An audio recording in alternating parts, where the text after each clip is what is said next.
In the early 90s, Riverside's women became the target of a sadistic killer. We have bodies all over the county.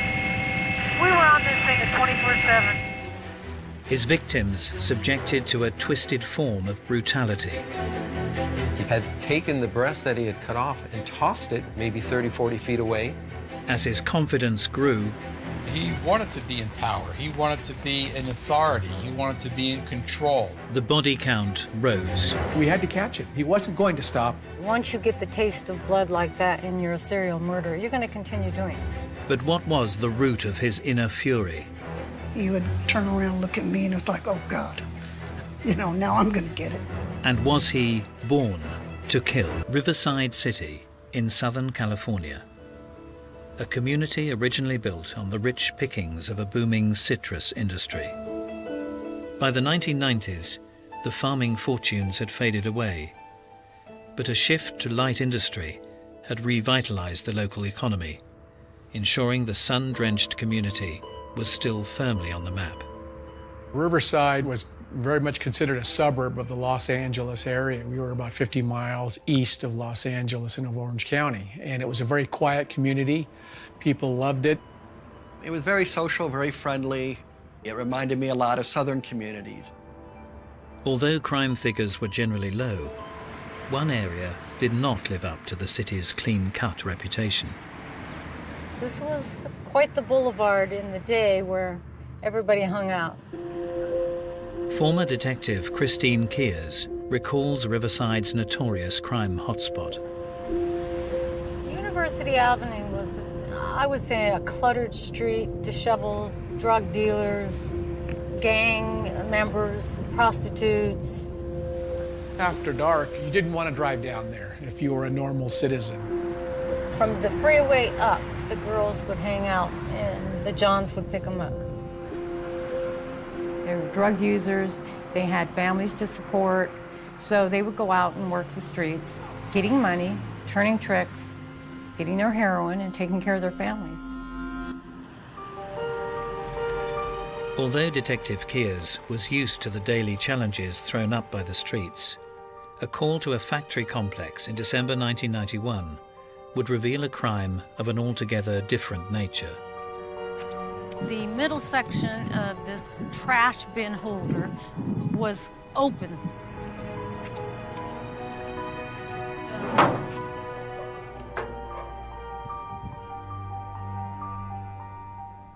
And the body was right here. 27-year-old local prostitute Susan Sternfield had been brutally strangled. But the killer's twisted actions had not ended there. He had elaborately positioned the victim's body after she had died. She was what we call posed. She wasn't just laid out, she wasn't just dumped there.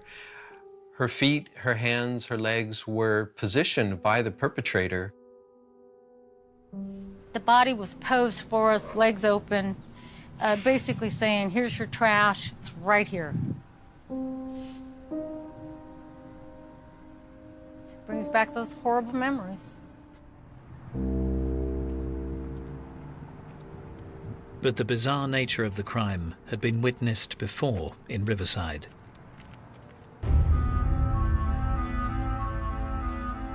There was a worker at another industrial complex who was cleaning, and he went to the dumpster and found a body lying inside.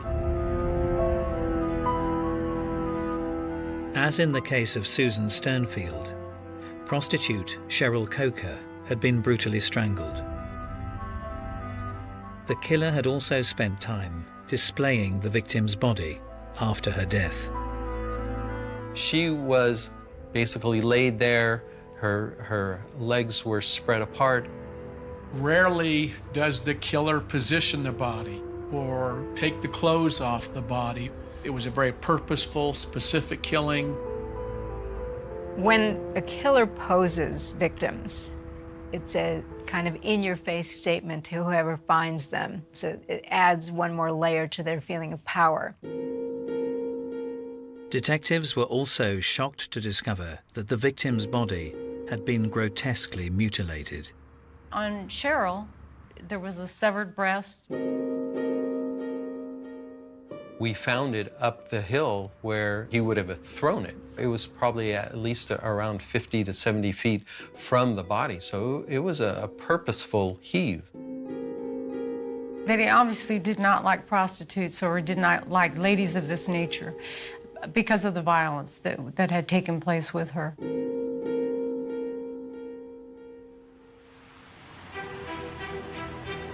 As Detective Kears compared the cases of the two murdered women, she quickly began to fear the worst.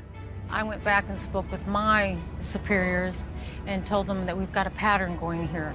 So where this is going to take us, we'll find out. We were beginning to sense that we had a serial killer in our midst. The Riverside community would remain unaware of the danger lurking amongst them. One such resident was easygoing local Bill Suff.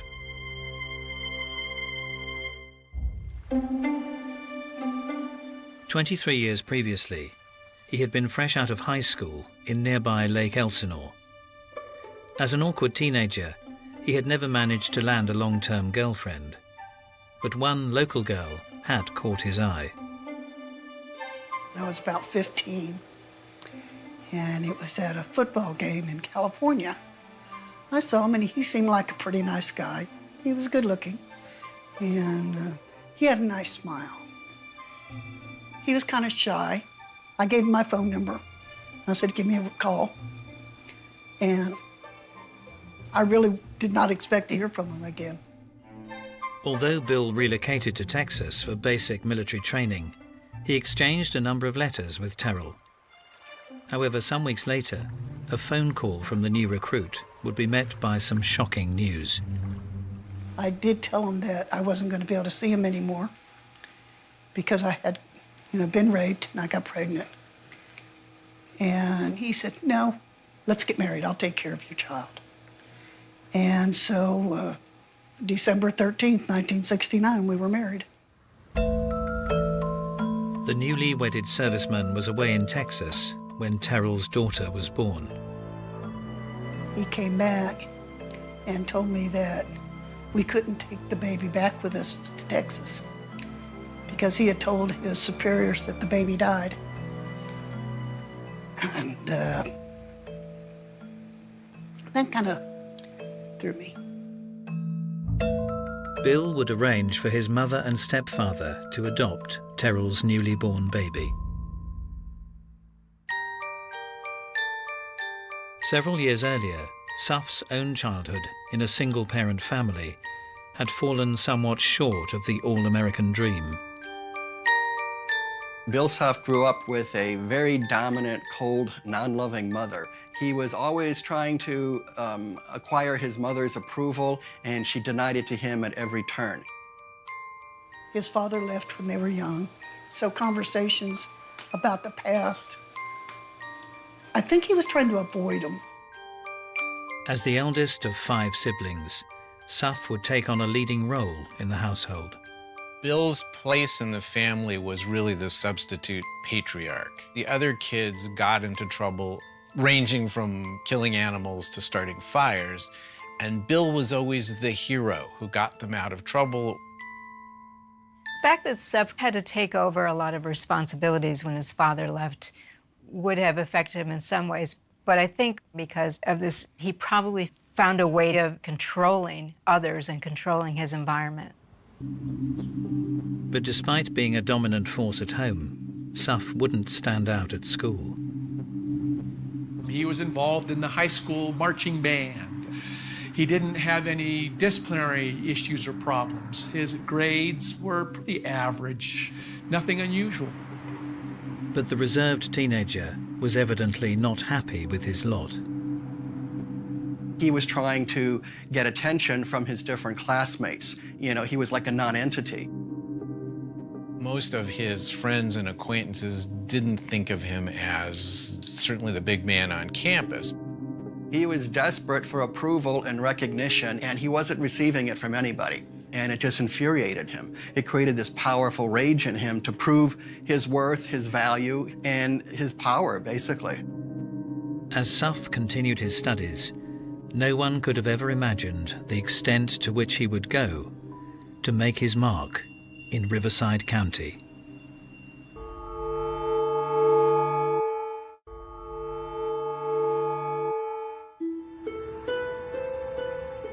In December 1990, police suspected a link between the brutal murders of 2 Riverside prostitutes. Both victims had been strangled and elaborately displayed in a ritualistic manner. As police searched for leads, they were desperate to catch the perpetrator, who was striking directly at the vulnerable women within the community. The women that would work University Avenue were actually pretty well known. Many of them grew up in the Riverside area. That's where they went to school. Their families were there as well. Having worked in the Vice Squad, Detective Kears knew the girls well and was determined to restore safety on the streets. I think they felt like I understood, so they would share things with me. I would make sure I would go out and meet the girls, and I would give them advice and tell them, you know, be very careful. I'm not here to arrest you. I'm just letting you know that we have a crazy man out here that's killing prostitutes. Many were left with little choice but to continue working the streets. 10 months earlier, one such woman in nearby Lake Elsinore had been 35-year-old Carol Lynn Miller. My mom was this tiny little pretty thing, but she was like a force of nature. She was this sweet, loving mom, and she liked to write poems and draw and go to church. I have photographs that we would take during that time, and I can see it in my face. I can see it in my eyes and my smile, just how happy I was to be with my mother. However, Carol Lynn's life was becoming increasingly troubled. Although he frequently visited her, Shannon would predominantly be brought up by his grandparents. She also had this dark side that was kind of shrouded by drugs, so I got to see both sides of her. She was a prostitute, and I had to come to terms with that. But through all those times, she was always my mom, and as I got older, I started to understand more her struggles. But in February 1990, tragedy struck. My grandma threw her arms around me and said, I'm sorry. Your mom passed away.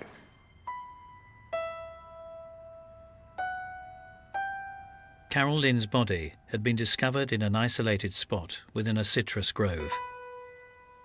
Her body had been displayed in a brazen manner after her death, caused by asphyxiation and multiple stab wounds. She had a number of centered stab wounds to her chest. They weren't random, not slashing, just very deliberate. I got hit with a sledgehammer. That's what it felt like to me. My body swelled with emotion. I felt like the world was collapsing in around me. And I went out to my little trailer that I lived in behind Grandma's, and I just laid on the bed, collapsing. Although Carol Lynn's displayed body bore the marks of a brutal attack, an object discovered at the scene revealed a different side to her twisted killer. And there was a partially eaten grapefruit by the body. If he felt he could eat a grapefruit while standing there and looking at the body, looking at and admiring his work, and that would tell one that he is definitely not worried about the police catching him. When an individual goes above and beyond what is necessary to kill the person, it tells you just how gratifying it is for him to expose himself to the risk of apprehension in order to carry out what he's doing. The Sheriff's Department had also discovered 2 other victims, bizarrely displayed on open ground, their bodies subjected to mutilation and other grotesque forms of abuse. One victim was found with a light bulb that had been inserted up her vaginal area. We had items stuffed down people's throats and mouths after they were dead. When Detective Kears linked the method of murder with the cases in Riverside, there could be no doubt the sadistic crimes were the work of one man. The cause of death in these cases were strangulation. The pressure was so much, it would break the bone here. So it was quite violent. Strangulation for murder is very personal, puts the person very close to the victim and feeling the life force leaving. So that is often about domination and a feeling of power. Despite a lack of witnesses, the brazen killer had left tire marks and carpet fibers at many of the murder scenes, giving investigators an insight into his movements. And so they realized the perpetrator was going back and forth between the county sheriff's department area and the city in the same vehicles, and that they needed to combine resources to finding this person and stopping him. As detectives created a joint task force, Riverside County Warehouse would be called upon to help with logistics. One of the regular stock clerks was local man 40-year-old Bill Suff. He would provide us with all the equipment, all the desks, all the chairs that we needed to create the task force site. As well as carrying out his duties, the diligent employee would also show an interest in the ongoing investigation. He had conversations with our investigators about the homicide victims. Matter of fact, a homicide victim was found one morning when two of the investigators were with Bill, and their pager went off, and Bill made the comment to them, "Oh, did you find another body?" 20 years earlier, Bill Suff had just relocated to Texas to pursue a life in the Air Force. However, his career as an aide in a military hospital hadn't been illustrious. His military career was essentially unremarkable, certainly not glorious. I do not know what kind of discharge he got. One day he's in, the next day he's not. And it would soon become apparent that the newly married Suffs were not headed for wedded bliss. Bill's relationship with Terrell was one of manipulation, control. He didn't like me going to the laundromat alone. He didn't like me going grocery shopping alone. He was the one that was supposed to be in charge of everything. Our sex life was, you know, you're ready when I am. I would lay down and do it and be glad. And Terrell would soon discover more worrying signs from her domineering partner. We had a kitten, and one night he was meowing and meowing and meowing, and Bill told him to shut up. And the cat just meow, meow, meow. And so he had a little BB gun, and he shot him with a BB gun and killed it. And that scared the bejesus out of me. Although the arrival of a baby boy was met with Suff's approval, his enthusiasm didn't last. He was pleased right after the baby was born, but then Billy took up an awful lot of my time. So I couldn't pay total attention to Bill. Terrell would become increasingly disturbed as her husband's behavior towards their son deteriorated. He would smack him on the face. I told him, "You don't do that." And he would kind of turn around and look at me, and it was like, oh God, you know, now I'm gonna get it. He had no attachment or no bonding to anybody, including children. It meant nothing to him to beat a child. He doesn't see them as people. He sees them merely as objects, and very similar to the way he saw his wife. They belong to him. They're his possessions. Despite Suff's abusive behavior, the couple would have another child. With Terrell working to make ends meet, Suff would become the stay-at-home dad until tragedy struck in 1973. He called me and said something's wrong with the baby. So I said, I gotta go. When Terrell arrived back at her flat in Fort Worth, she headed straight for the couple's bedroom. Dejanay was laying on the bed, and Bill was saying, there's something wrong, she's not breathing, there's something wrong. And I was like, did you call an ambulance? He says, no. When the emergency services finally arrived on the scene, it would prove too late for the baby girl. They pronounced Dijonais dead. And then I found out that my baby had been so abused. The injuries that the doctors were able to diagnose on Dijonais were extensive, and it indicated chronic physical abuse. Her liver had actually been ruptured by a fist blow to her stomach. He tried to give the impression that he was upset, but I never saw tears. A Texas court would sentence Bill Suff to 70 years in prison for the murder of his 2-month-old daughter.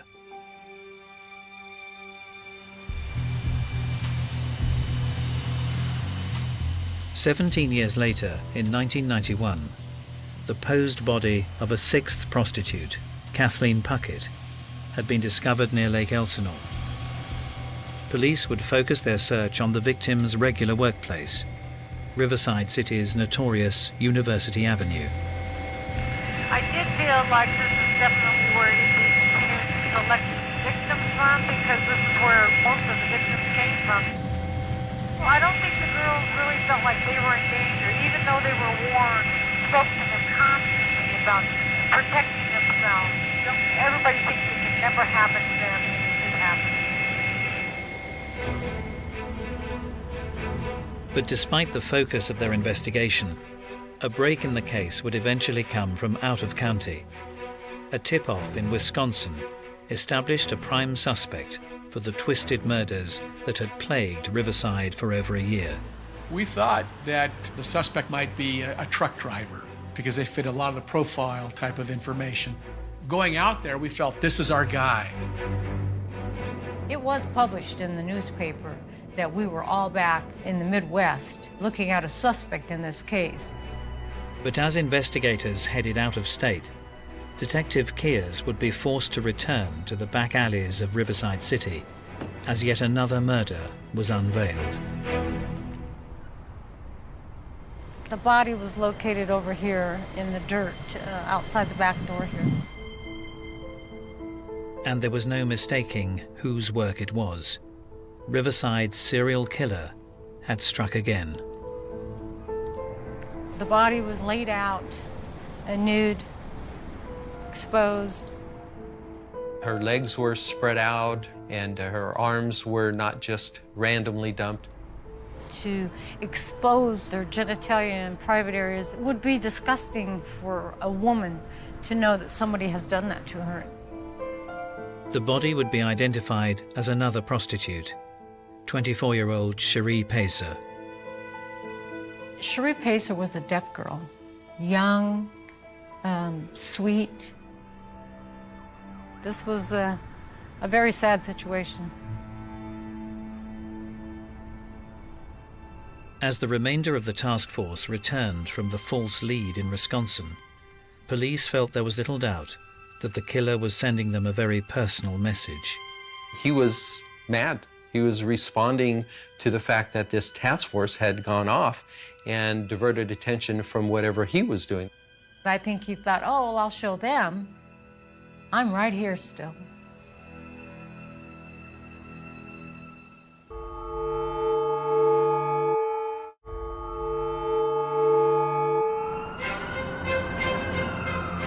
In 1991, Riverside Police and the Sheriff's Department had formed a task force to hunt a prolific ritualistic killer preying on local prostitutes throughout the county. But as the body count hit 7, the elusive perpetrator remained one step ahead of the authorities. It was very difficult, this investigation, not knowing when we were going to have the next body, where the body was going to be. As an investigator, I believe serial murder cases were one of the most difficult cases to solve. Once we had an announcement in the newspaper that a body had been found, it wasn't much longer we'd have another body. So it told me that this guy is just running wild.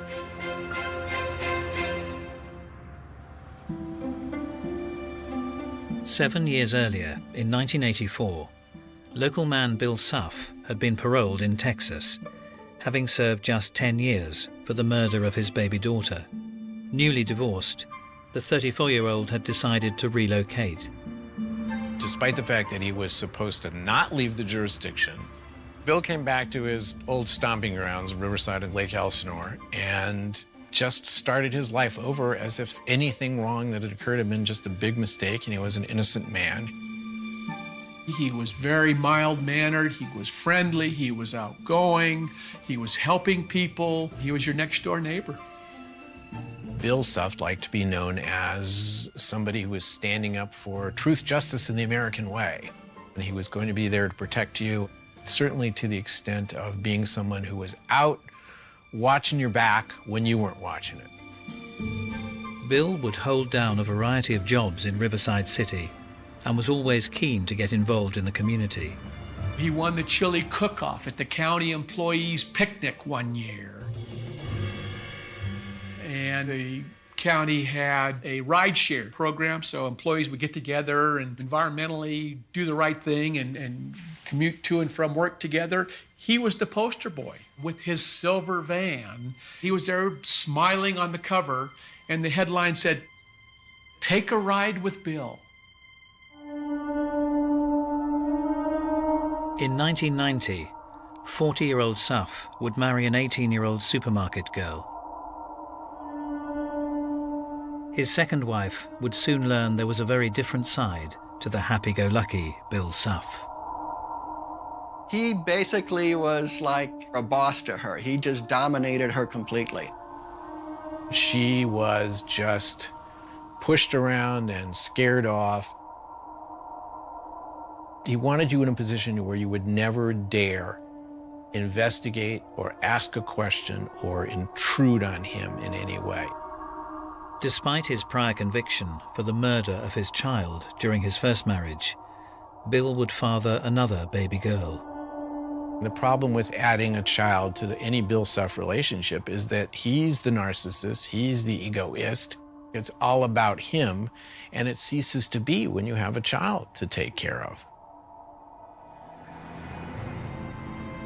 Increasingly absent from home, Suff would focus his attentions on an issue that he insisted was plaguing the area.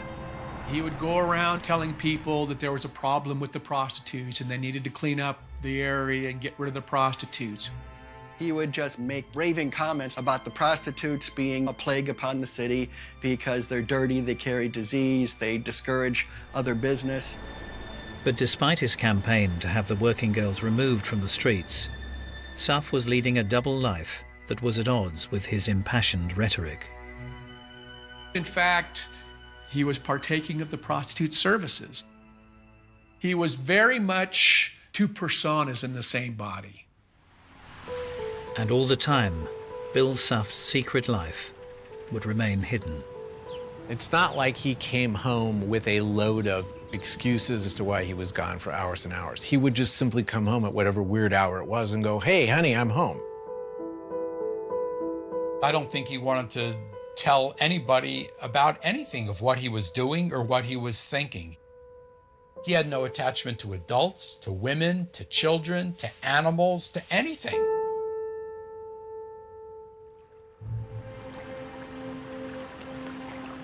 Just 6 months later, the ritualistic killer plaguing Riverside County struck again, with the murder of prostitute Kelly Hammond. But this time, the elusive perpetrator had slipped up. The victim's best friend had witnessed her being picked up in a silver van. She told me that he was a white male, probably in his late 40s, who wore glasses. So now we have a color of vehicle, we have a description of an individual. Now we need to find the individual, we need to find the van, and we can tie it all up. As the task force attempted to close the net around the killer, Bill Suff's nighttime visits to the red light district would remain under the police radar. However, during the day, he would regularly brush shoulders with the law as he handed out police equipment in a county warehouse. Bill really enjoyed this role because he got to be seen as the boss of the warehouse. They knew he was not the boss, but whenever they wanted anything, they had to go see Bill. Bill was simultaneously a popular, okay guy, and yet for other people, he was that guy who seemed to make you a little bit uncomfortable, but you didn't know why. Although Bill wasn't employed by the police force, he would take a keen interest in law enforcement in his spare time. His apartment complex, he always would like to view himself as the protector, as a security guard type of individual. He'd have a jacket that almost looked semi-official. If people saw him in an odd place, they wouldn't think, oh, what's he doing there? It's like, oh, that's Bill. He's supposed to be in that odd place.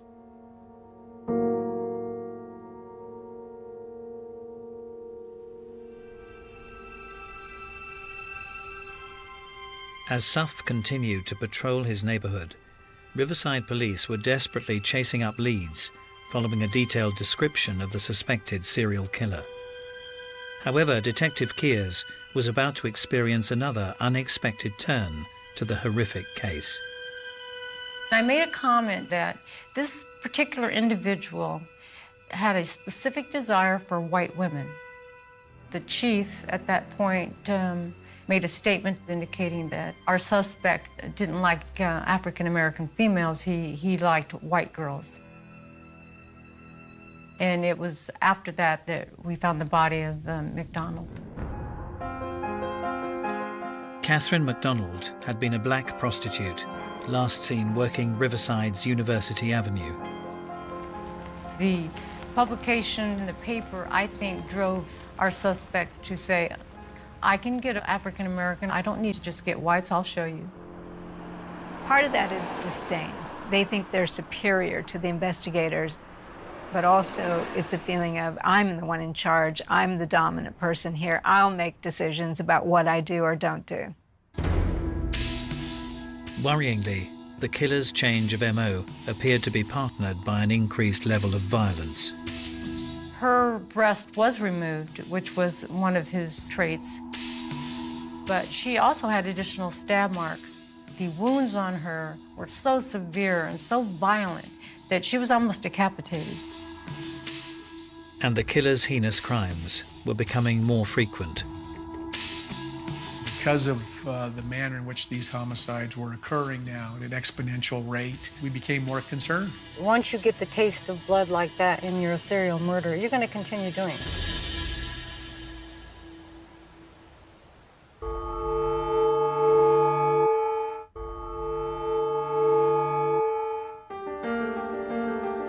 In 1991, a Riverside task force finally had the description of a man suspected of murdering at least 11 innocent women. But as police tried to close the net around the elusive killer, the hunt was becoming increasingly desperate. We had to catch him. We had no choice. He wasn't going to stop, obviously.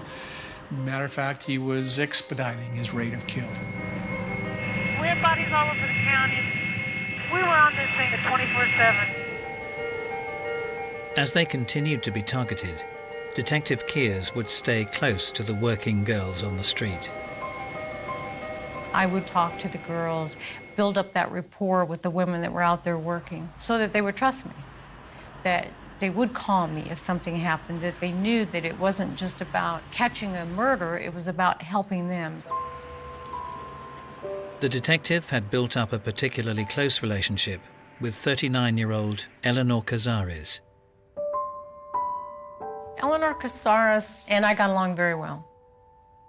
Eleanor was sweet, soft, just a gentle person. It was such a difference from her family background. As the festive season approached, Eleanor would continue to work University Avenue, despite the fact that a serial killer was on the loose. Just 2 days before Christmas, he would strike again. As usual, police would discover a meticulously posed body when they attended the murder scene in a suburb of Riverside City.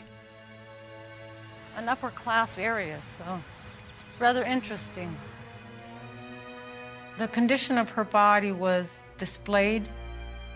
Some of her fingernails were broken, and her body had been moved from one spot to another.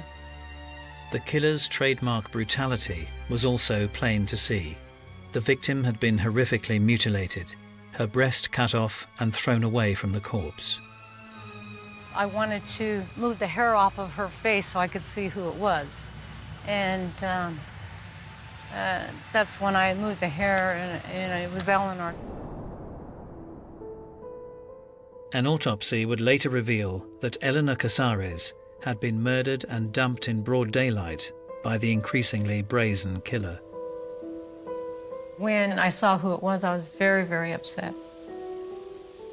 I just felt sick inside that this happened on my watch. I felt really responsible to get this solved and get it solved immediately. And Eleanor's death might just provide the key to unlock the sordid case. There was a lot of evidence here. I was able to determine that the perpetrator had actually backed up into the place where he stopped. I was able to tell the investigators exactly what tires that we were looking for. Unusually, none of the tires on the killer's vehicle were of the same make. How many people drive around with 4 different types of tires on their vehicle? That's very unique and unusual to begin with. Police now had detailed information on the van and an eyewitness description of their prime suspect. The task force was placed on high alert to catch the prolific killer before he struck again. The plan was that if anybody stopped a vehicle and the individual driving it matched the description, they were to call me. It would not be long before a traffic officer pulled over a silver van for an unauthorized U-turn in the red light district of University Avenue. He looked inside the van and saw a green blanket which matched a lot of the fibers. He saw a rope in the van as well. When she got the call, Detective Kears had just one question for the patrolman. Look down and tell me what the driver's side front tire brand was. And when I asked them to go to the passenger side and give me the brand of that tire, that's when I said, okay, I'm en route. Christine arrived at the scene and was finally confronted with the man she had been hunting for over a year. 41-year-old Bill Suff. I looked at him and I was rather shocked that he was so plain looking. Very calm, spoke very softly. Didn't look like somebody that could commit the atrocious acts. At that point in time, he was arrested and brought to the station. My family was contacted by a detective, and they said, we got him. And there was a huge ripple of relief that went through my family. And for every family that was involved in that case. But despite his arrest, Suff remained unperturbed until Detective Kears steered the questioning to the recent murder of Eleanor Casares. I leaned forward to him and I said to him, you were in the orange groves. His attitude then did a complete change, a 180. He said that when he was out picking oranges, that he ran across this body and there was a knife in her and he pulled the knife out. And then he made a spontaneous statement of, and I didn't cut her breast off. I never even asked him about that. Despite Suff's claims of innocence, a search of his van and home would unearth damning evidence.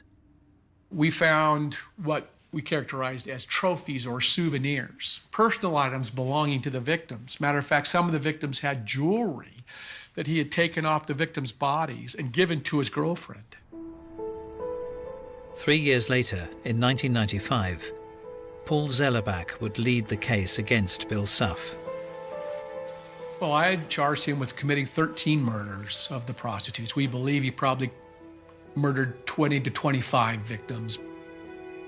The victims' families would play a significant role in the ongoing trial. And the mothers and the sisters and the children got to testify during the penalty phase. I took pride in demonstrating to the jury that these weren't just prostitutes. Despite an overwhelming case against him, Suff would continue to plead his innocence. Prosecutor Zellerbach and the news media have all painted a grotesque picture of me as a cold-blooded, heartless monster. They couldn't have been more wrong about me. I am a caring, loving, and helpful person. Ask anyone who was close to me. In August 1995, Bill Suff was found guilty of 12 murders. The jury returned a death verdict, and ultimately he was sentenced to death 12 times. Although the brutal killer was safely off the streets, many were left wondering why he had waged his vengeful campaign against Riverside's working women. He was bitter, very bitter, and a lot of that was towards women. I had a domineering mother. Your wife leaves you in prison, divorces you. Women are always doing something wrong to you. In his mind, the prostitutes would represent just the lowest of all possible females. At the same time, because he can pay them and tell them what to do, they're also objects to be controlled. But were Bill Suff's brutal actions the inevitable result of the troubled path he trod? Or was he born to kill? It's hard for me to say someone was really a born killer, but he certainly had a lot of predisposition.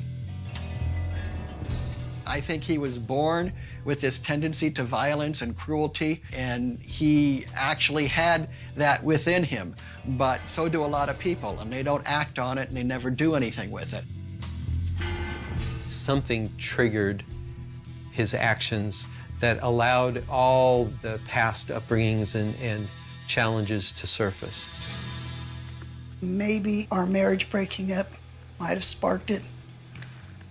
Killing Dejanay might have sparked a little fire, and then it had 10 years to burn in prison in Texas.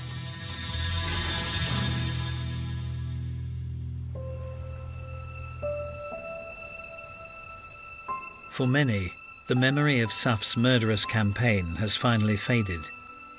But some will never forget the vulnerable women who lost their lives. When I reflect on my mom and remember her memories, I smile. I don't really dwell on a lot of that negativity. My life now, I try to live with honor, be trustworthy, and set a good example. And that honors her memory, because I'm her son. The call came in just after dawn, the kind of hour when California still feels unfinished, when fog clings to asphalt and the world hasn't decided what kind of day it's going to be. A jogger had stopped under an overpass, not because he saw something obvious, but because something felt wrong. The air was too still, the silence too deliberate, a smell that didn't belong to morning. He would later say he didn't see the body at first. He felt it like the ground itself was holding its breath. By the time patrol units arrived, the sun had begun to rise, washing the concrete pillars in pale gold, revealing what the darkness had hidden for years. A shallow depression, disturbed soil, fabric that didn't match the landscape, a life that had been missing so long it had slipped out of memory and into rumor. Cold case. That phrase would follow the scene for decades. At the time, it was just another crime scene, another perimeter, another clipboard balanced against a squad car hood, another victim without a voice. The county logged it quickly, efficiently, the way you do when you don't yet understand the weight you're carrying. Photographs taken, measurements recorded, evidence bagged, everything by the book, everything precise, everything incomplete. The victim's name didn't make headlines. It barely made the local paper. A short column, folded between traffic updates and weather forecasts. Missing person found deceased. Investigation ongoing. No suspects at this time. The word slid past readers without friction. California had other things happening. Bigger stories. Louder crimes. This one sank quietly. absorbed into the background noise of a state that never stops moving. The community reacted the way communities often do when shock arrives without warning. Candles appeared for a few nights, then disappeared. Conversations lowered their voices, then drifted back to normal. People locked their doors a little earlier. Parents watched their children a little longer. Then time did what it always does. It smoothed the edges. It dulled the urgency. It made the unthinkable feel distant. Inside the police department, the case moved forward until it didn't. Leads dried up. Witnesses contradicted each other. Timelines blurred. The victim's final hours became a collage of half-memories and assumptions. Someone thought they saw a car. Someone heard a noise.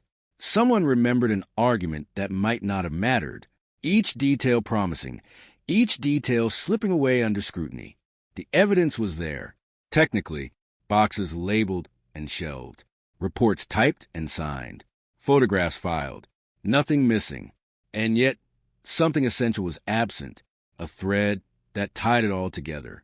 Without it, the case sagged under its own weight, growing heavier with each unanswered question. Weeks became months. Months became years. Detectives rotated off the case.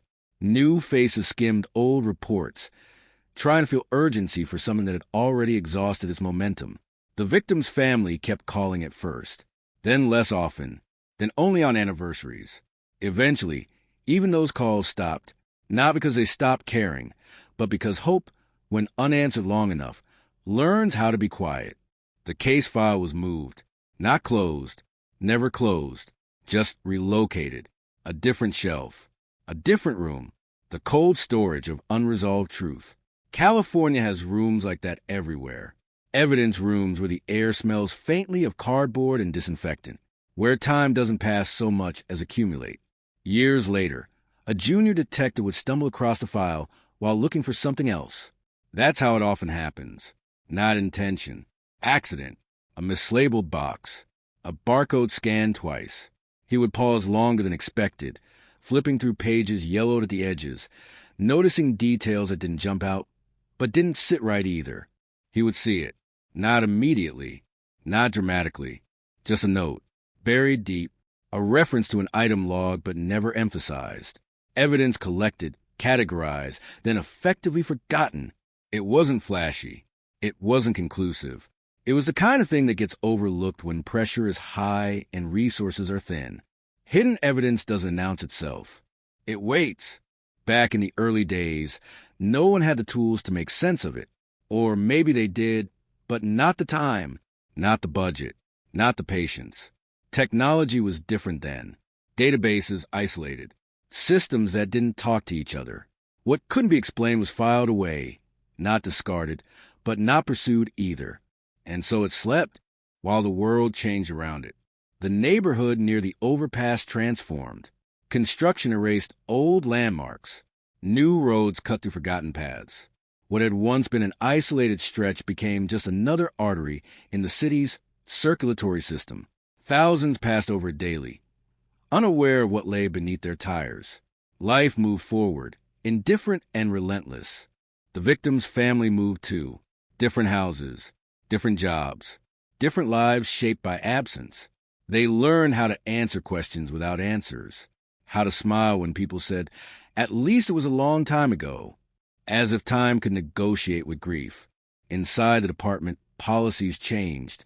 Technology advanced. Old cases were digitized. Some were reopened. Others were quietly acknowledged as unsolvable. This one sat in between, not dead enough to bury, not alive enough to chase. Until the evidence spoke again. It didn't scream. It didn't explode into relevance. It surfaced the way truth often does in cold cases, through persistence, through boredom, through someone willing to look without expectation. The junior detective brought it to his supervisor. A cautious conversation. No accusations, just questions. Why was this never followed up? Why was this logged but not analyzed further? Why did this detail not align with the official narrative everyone had accepted? The supervisor sighed, not dismissively, wearily, because he recognized the look, the one that meant the past was about to intrude on the present. They pulled the box. Dust lifted. Latches opened. Inside, the evidence waited exactly as it had been left, preserved, silent, unaware of the years stacked on top of it. When it was re-examined with modern tools, the room changed temperature. Screens filled with data that hadn't existed when the case began. Patterns emerged. Connections formed. The hidden evidence wasn't just relevant. It was damning. Names that had once been peripheral moved to the center. Alibis that had been accepted without challenge began to crack. The timeline shifted. The story everyone thought they knew started to form. Cold case. Reopened. That phrase hit harder the second time. News broke slowly at first. A brief mention. Authorities reviewing a decades-old homicide. No promises. No conclusions. Just renewed interest. The family was notified carefully, gently, warned not to expect miracles. But something had already changed.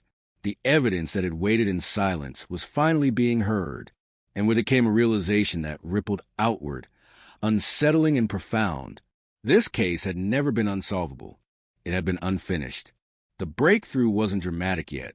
No arrests, no press conferences, just a quiet recalibration inside a system that suddenly understood how close it had come to letting the truth die of neglect. As the investigation ramped up, the detectives felt the familiar pressure of time, but inverted. This wasn't a race to catch someone before they vanished. It was a race against decades of erosion, against fading memories, against suspects who had aged, changed, disappeared, or grown comfortable behind the assumption that they had outlasted consequence. The hidden evidence sat at the center of it all, waiting, patient, unforgiving. And as California moved through another ordinary day, unaware that history had shifted slightly off its axis, the case took its first real breath in years. Not loud, not visible, but alive again. And once a cold case wakes up, it does not go back to sleep easily. By the time the case officially resurfaced, the city had forgotten how to listen to echoes. The streets were louder now, brighter, crowded with digital noise and flashing urgency. Yet beneath all of it, the past was still humming, low and persistent, like a signal trapped under concrete. Inside the precinct, the reopened file moved from hand to hand, no longer an artifact but a live wire, and every page carried the weight of something that had been denied its ending. The first step wasn't dramatic. No sirens, no midnight knocks. Just phone calls placed with care, voices measured, questions phrased to sound casual even when they weren't. Old witnesses were located through outdated addresses and brittle records, some surprised to be remembered at all, others instantly defensive, as if they'd been waiting for this moment without knowing it. Time had rearranged their lives, but it hadn't erased the imprint of that morning, that stretch of hours when something went wrong and never came back. Memories resurfaced unevenly. Some came back sharp, vivid, unchanged, while others arrived distorted, softened by years of retelling or deliberate forgetting. One man remembered the sound of traffic more than anything else, the way it never stopped, even as police lights flashed nearby. A woman recalled the smell of oil and dust, the strange quiet that followed once the crowd thinned. Each recollection added texture but not clarity, like brushstrokes without a final image. The investigators noticed patterns almost immediately. Statements that once seemed independent now leaned toward each other, forming shapes that hadn't been visible before. Small inconsistencies began to matter. A time rounded up instead of down. A direction misremembered. A pause where there shouldn't have been one. These weren't mistakes. They were tells. Signs of a story adjusted over time to survive scrutiny. At the center of it all was the evidence that had been hiding in plain sight, now pulled from its long sleep and exposed to tools its collectors could never have imagined. Under magnification and analysis, it started to speak a new language, one of probabilities and matches and digital certainty. The data didn't speculate. It didn't soften its conclusions. It simply aligned, unforgiving and precise, pointing toward a reality no one had wanted to confront decades earlier. The victim's final movements were reconstructed again, this time without assumptions. Old maps were layered with new ones. Construction records revealed how the landscape had shifted, how access points once dismissed were actually viable. A route thought impossible turned out to be obvious. The overpass wasn't just a location. It was a funnel, a place where movement narrowed, Choices collapsed and opportunity waited. As the picture sharpened, the emotional toll deepened. Detectives who hadn't been alive when the crime occurred felt an odd sense of responsibility, like inheriting a debt that had been accruing interest for years. They spoke carefully among themselves, aware that every breakthrough carried a corresponding weight. Each discovery wasn't just progress. It was an indictment of how long it had taken to arrive there. Outside the department, word began to spread. The media sensed blood in the water, but this time the story didn't burn fast. It simmered. Headlines used the old language again. Cold case, reopened hidden evidence. But readers leaned in differently now. This wasn't nostalgia. It was unease. The realization that time doesn't guarantee escape settled into public consciousness, like a warning. The family was brought in quietly. No cameras, no press releases, just a room, a table, and words chosen to wound as little as possible. They listened without interruption, absorbing details they'd been denied for most of their lives. There was relief, yes, but also anger. Not explosive, not theatrical. The slow, corrosive kind that forms when answers arrive late and incomplete. They were shown the evidence, shown how it had been preserved, shown what it revealed now. The silence afterward was heavy, layered with decades of imagined endings suddenly collapsing into something real. Justice, when delayed, doesn't arrive clean. It drags the past with it, every unanswered question echoing louder now that answers were possible. The investigation widened. Names that had once been footnotes were elevated to suspects. Background checks dug deeper than before, unearthing patterns that had gone unnoticed in an era less connected, less suspicious. Financial records told stories that alibis couldn't cover. Relationships once dismissed as irrelevant revealed fractures, motives, pressures that aligned too neatly to ignore. One name, in particular, began to surface repeatedly, not as a headline, not yet, but as a gravitational center. A person who had been close enough to know, distant enough to avoid scrutiny, ordinary enough to blend into noise of daily life. Their past interviews read differently now. Sentences bending under re-examination. Pauses suddenly louder than words. When detectives reached out, the response was polite, cooperative, almost rehearsed. Decades had given this individual time to refine their narrative, to live inside it until it felt natural, even true. But narratives weaken under repetition. They fray when pressed from angles they weren't designed to withstand. The interviews stretched on. Hours of recorded conversation, dissected later frame by frame. Micro-expressions cataloged. Stress responses compared. It wasn't about catching a lie outright. It was about watching the story strain to maintain its shape. Each revisit forced subtle adjustments. Small enough to seem reasonable, large enough to notice when stacked together. Meanwhile, the evidence continued its quiet work. Cross-reference against national databases. It found kinship where none was expected. A partial match here. A familial link there. The net tightened, not suddenly, but inexorably. The suspect's confidence began to erode, replaced by irritation, then suspicion, then something closer to fear. The city felt it too, though few could articulate why. A sense of unfinished business drifted through neighborhoods that had long since repainted their histories. The overpass remained, unchanged in function if not in appearance, carrying traffic over ground that still remembered. People passed beneath it every day, unaware that its shadow was growing heavier. Inside the precinct, sleep became optional. Files spread across desks, walls marked with timelines that looped and intersected. The past and present merged in strange ways, detectives dreaming of events they hadn't witnessed, conversations they'd never had. Cold cases do that.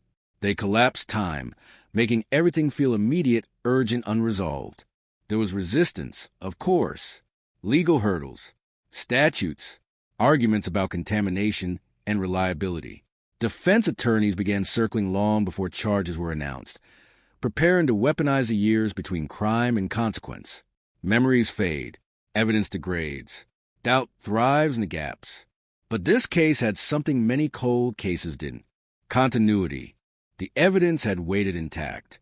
The story, though fractured, could be reassembled, and the suspect, despite decades of distance, was still tethered to that morning by threads they hadn't known were visible. As pressure mounted, the tone shifted. The suspect stopped volunteering information. Responses grew clipped. Meetings were postponed, then canceled. Lawyers appeared. The narrative, once smooth, now stumbled over its own revisions. And still no arrest. Not yet, because the truth, once disturbed, doesn't rush. It advances methodically, stripping away comfort, leaving only what can withstand scrutiny. The investigators understood this. They resisted the urge to rush the ending, knowing that a misstep now could undo everything they recovered. So they waited, they built, they listened, and somewhere between the data points and the human tells, between the silence of stored evidence and the noise of present-day urgency, the case leaned forward, gathering momentum, no longer content to remain unresolved. The breakthrough was no longer a possibility. It was approaching, slow, inevitable, and when it arrived, it would not ask permission. The call came on an unremarkable afternoon, the kind that blends into every other workday until it doesn't. No alarm sounded. No one raised their voice. A single line of information crossed a threshold it couldn't uncross, and the room changed temperature, not physically, but perceptibly. Conversation slowed. Chairs turned. Someone closed the door that usually stayed open. The match was no longer partial. It wasn't dramatic in the way television promises. No flashing confirmation screen, no triumphant declaration, just a percentage climbing past reasonable doubt and settling into certainty. The numbers didn't celebrate. They didn't accuse. They simply existed, immovable, indifferent to how much time had passed or how many lives had grown around them. The fingerprint had a name now. For a moment, no one spoke it. The file was reopened on the table. Its spine creased from decades of storage, and the new print was laid over the old impression like a shadow snapping into place. The ridges aligned with unsettling ease. What once looked like noise now revealed intent, pressure, movement. A hand placed there deliberately, not by chance, not by proximity. Someone had been exactly where they claimed they hadn't. Procedure took over. It always does. Forms, signatures, chain of custody confirmations that stretched back farther than some of the people signing them had been alive. Every step was checked twice, not because of doubt, but because the cost of error was now unbearable. This wasn't just about solving a crime. It was about surviving the scrutiny that would follow. A quiet debate unfolded around the table. When to move, how fast, who to notify first. There was an unspoken understanding that once they crossed this line, there would be no return to anonymity, no more working in the shadows of old files and forgotten boxes. The case was about to become public again, and this time would demand an ending. The suspect was brought in under the pretense of clarification, a follow-up, one last attempt to tie up loose ends. The tone was friendly, almost apologetic, as if the investigators were the ones inconveniencing them. Decades of normal life had given the suspect confidence, a belief that the past was inert, sealed off by time and routine. They sat the same way they always had, hands folded, posture controlled, the same careful cadence in their speech. But something was different. They asked more questions than before. They watched faces instead of focusing on their own words. Experience had taught them how to tell a story, but not how to listen to silence. The new evidence wasn't mentioned at first. The interview followed familiar ground, revisiting earlier statements, asking for confirmation rather than contradiction. Dates, locations, who was called, who wasn't. The suspect answered smoothly, relieved, perhaps, that nothing had changed after all. Then the pause came, a brief one, intentional. And into that space, the fingerprint was introduced not as an accusation, but as a fact, explained clinically, dispassionately, as if it were a weather report, unavoidable and beyond argument. The reaction wasn't explosive. It was smaller. The breath caught just enough to notice. The eyes narrowed, not in anger, but calculation, a recalibration. The mind searching for an exit that no longer existed. Years of practice, composure strained under the weight of a single, undeniable connection. They tried to laugh it off at first. A mistake, contamination. Old evidence couldn't be trusted. They'd seen enough true crime to know the language, but the investigators didn't argue. They let the suspect talk, let them build a defense that collapsed under its own complexity. because the fingerprint wasn't alone anymore. It had friends now. Timestamps, financial records, witness statements that finally made sense when aligned correctly. The past, once fragmented, had organized itself into something coherent and sharp. The interview ended without handcuffs. That mattered, because walking out of the room knowing the truth has caught up to you is often worse than being stopped at the door.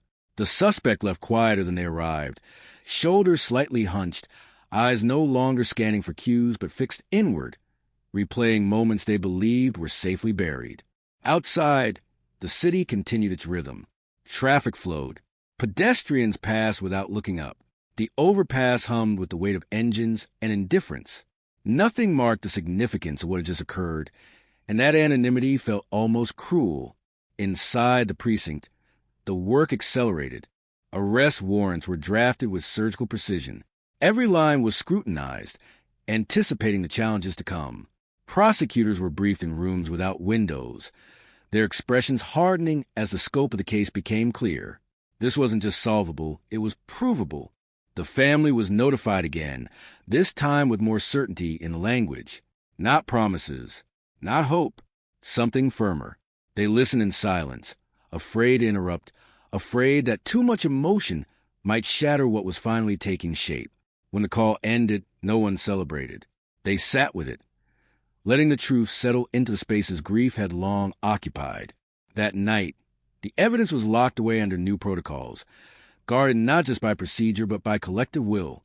Too much had been lost to carelessness before. This time, nothing would slip. The city slept unaware, but the case no longer did. It was awake now, alert, and moving toward a conclusion that would not be gentle, but would be final. What had once been forgotten had found its voice, and it was done whispering. Morning arrived without ceremony, pale light sliding across a city that didn't know it was standing on the edge of a reckoning. Inside the building, the air felt denser, every footstep louder than it needed to be, every door closed to an echo that lingered too long. The case was no longer theoretical, no longer an intellectual exercise in reconstruction. It had teeth now. It bit into schedules, into sleep, into the way people spoke to each other in lowered voices, as if the walls themselves were listening. The arrest warrant didn't read like history. It read like inevitability. Names, dates, coordinates, all arranged with brutal clarity. No adjectives, no speculation. Just a straight line drawn from a night long buried to a present that could no longer pretend it was separate. The signature at the bottom felt heavier than ink, as if it carried the weight of every year the truth had been delayed. When the order came down to move, it didn't feel like a raid. There were no sirens, no rushing boots. This wasn't about speed. It was about precision. The suspect's routine had been studied the way predators study prey. Patiently, methodically. Coffee at the same hour. The same route. The same pause at the corner. Checking traffic out of habit rather than necessity. A life built on repetition, on the comfort of predictability, unaware that predictability is a liability when someone else is watching. The knock on the door was polite. That detail would stay with everyone involved. Not a bang, not a shout, just a firm, measured knock, followed by a pause long enough to let the person inside choose how to answer. When the door opened, the face that appeared was calm, confused in a practiced way, already assembling questions that had worked before. It took a few seconds for the words to land, for the tone to shift from conversational to irrevocable. You could see the exact moment it happened.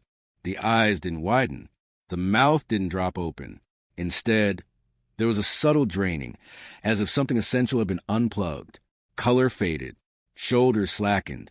The performance, perfected over decades, finally understood it had reached its final audience. Hands were turned outward. Wrists were cuffed. Metal clicked softly, almost apologetically. No neighbors came out to watch. No phones were raised. The street remained indifferent. Cars passing as if nothing extraordinary were unfolding on the sidewalk. And maybe that was fitting. The crime had lived in indifference for years. It didn't deserve spectacle now. At the station, the processing was efficient, almost sterile. Personal items cataloged. Laces removed. A photograph taken under lighting that flattened everything, reducing a complicated life to a neutral expression and a number. The suspect said little. Silence, at this point, felt safer than lies. Interrogation came later. It always does. First, there was paperwork. Calls made to attorneys whose voices carried the faint irritation of being pulled into something old and messy. The suspect sat alone for long stretches of time, the room deliberately uncomfortable, not physically, but psychologically. No clock, no windows, just a hum of electricity and the knowledge that somewhere nearby, people were assembling a narrative that no longer needed their cooperation. When questioning finally began, it didn't start with a fingerprint. That would have been too easy. Instead, it began with memory, with questions that seemed harmless, almost nostalgic. Where were you living then? What did your days look like? Who did you spend time with? The suspect answered cautiously, offering just enough detail to appear cooperative, careful not to stray into territory that could trap them. They spoke as if the past were a place they could visit without consequence. Then the contradictions were introduced, one by one, not as accusations but as curiosities, small discrepancies, times that didn't quite align, calls that appeared where none were remembered. Each one was minor in isolation, easy to dismiss, but together they formed a pattern too consistent to ignore. The suspect grew defensive, then irritated, then tired. That progression mattered, because fatigue strips away discipline. It erodes the careful architecture of a long-held lie, and in those moments, the truth doesn't always emerge fully formed. Sometimes it leaks in fragments, in expressions that linger a second too long, in answers that arrive too quickly because they've been rehearsed too often. When the fingerprint finally entered the room, it didn't feel like a revelation. It felt like confirmation. The suspect didn't argue this time. They didn't joke or deflect. They stared at the image, enlarged and illuminated, the ridges and whorls unmistakable, a physical trace of a moment they had believed was ephemeral. For a long time, no one spoke. The silence pressed in, thick and unforgiving. "You can't put that there," the suspect said finally, voice low, almost conversational. Not a denial, a statement of belief. But belief had lost its power. What followed wasn't a confession, not in the dramatic sense. There was no monologue, no sudden rush of remorse or explanation. There were admissions, carefully worded, each one testing the ground before committing weight. "Yes, I was there. Yes, I knew them. No, I didn't intend for it to go that way." Intent became the battleground. Hours passed. The room grew stale. Coffee cups accumulated. Words lost their edge, becoming blunt instruments used less for persuasion than exhaustion. By the end, the suspect sat slumped, eyes ringed with red, voice hoarse, having given up more than they realized simply because it was harder to keep track of the lies than to let fragments of truth surface. Outside the room, the investigators compared notes, aligning statements with evidence, watching the puzzle finally lock into place. What had once been speculation now carried the weight of sworn testimony, corroborated by physical proof that refused to fade. News of the arrest spread quietly at first, then all at once. Phones lit up, emails multiplied.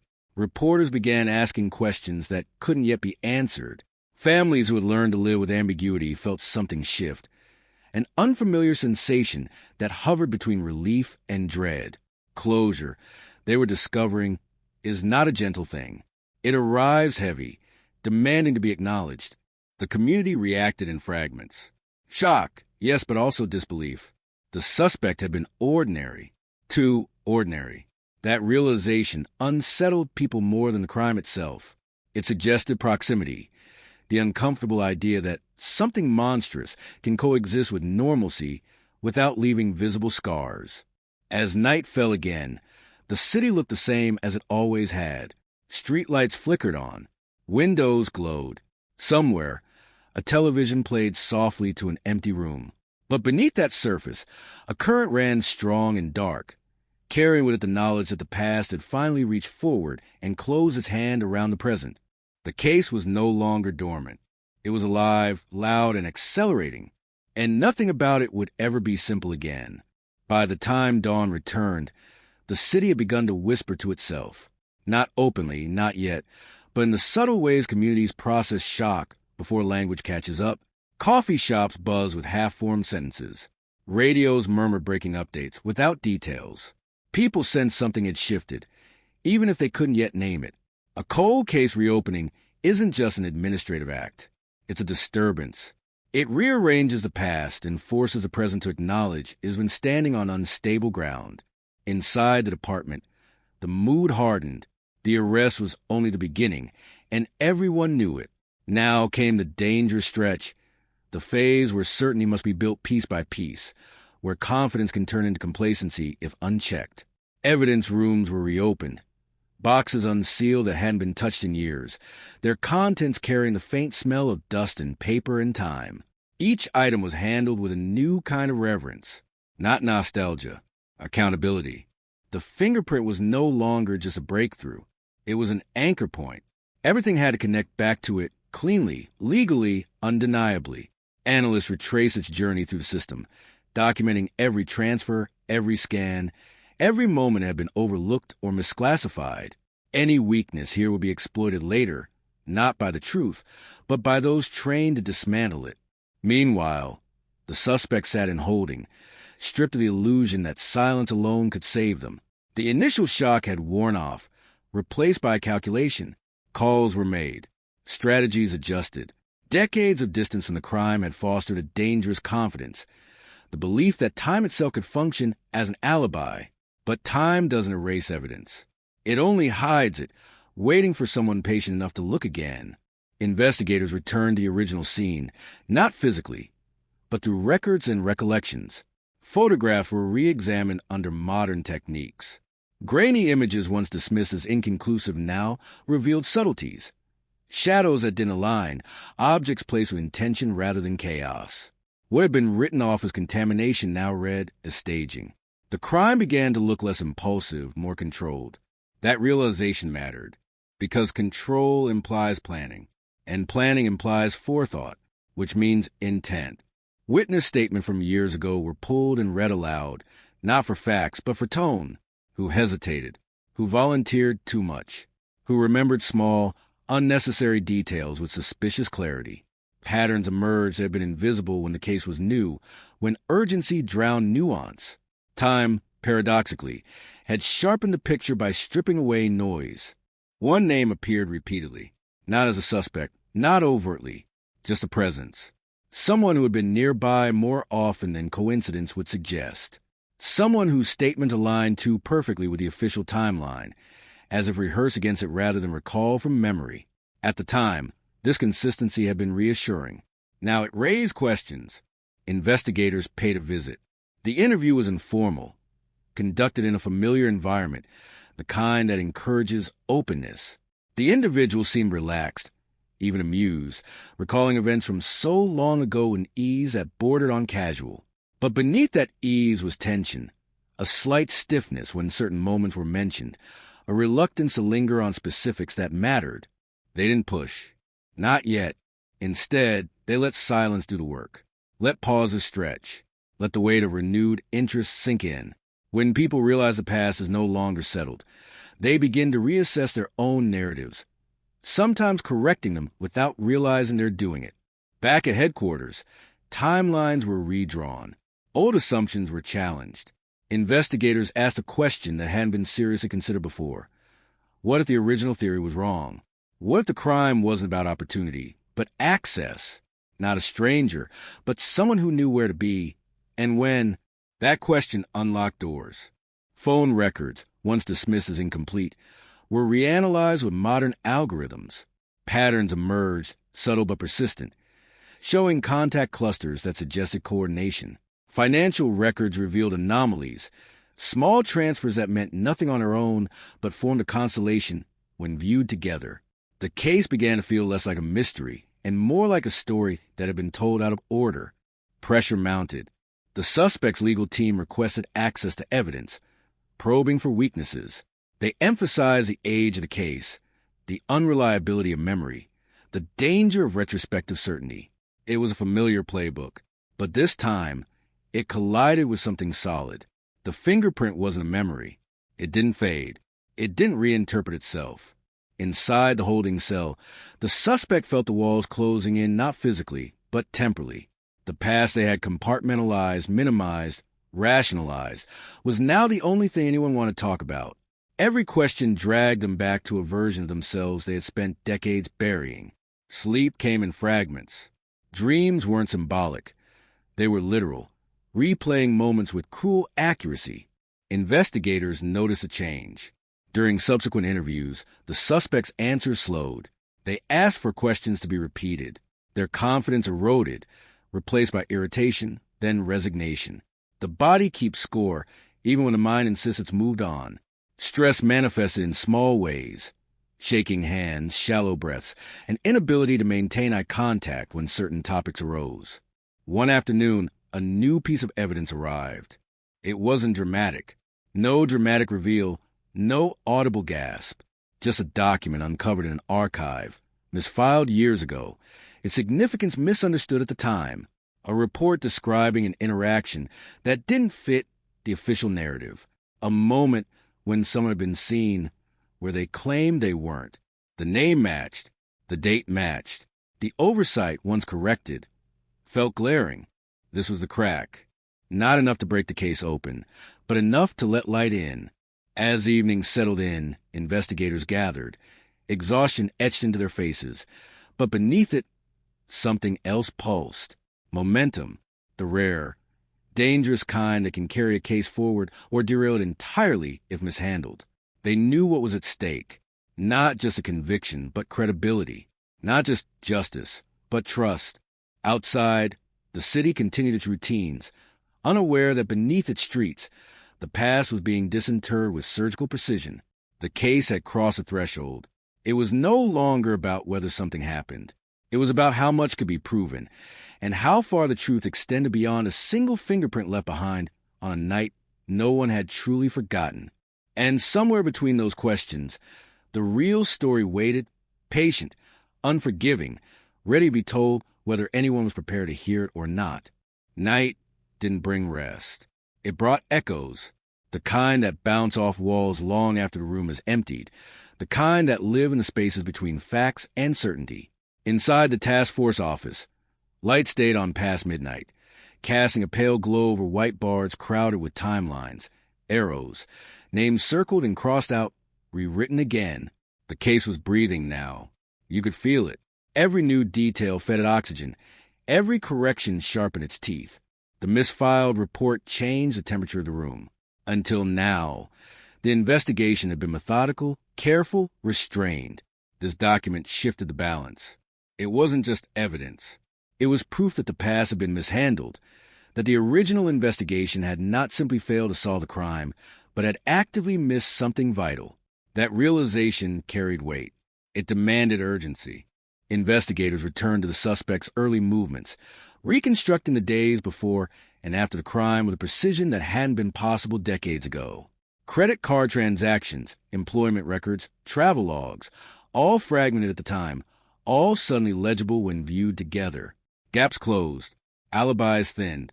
What once looked like coincidence began to resemble choreography. A key inconsistency surfaced. The suspect had claimed to be elsewhere during a critical window, supported by a vague recollection from an acquaintance who couldn't remember specifics, only a general sense of normalcy. But the rediscovered report placed the suspect in a different location entirely, observed by someone with no apparent motive to lie, documented close enough to the event that memory distortion was unlikely. The discrepancy wasn't dramatic. It was quiet. But quiet inconsistencies are often the most lethal. The team debated next steps. Move fast and risk tipping their hand, or slow down and let the pressure build naturally. They chose patience. Pressure, applied correctly, doesn't announce itself. It accumulates. It seeps into conversations, into posture, into tone.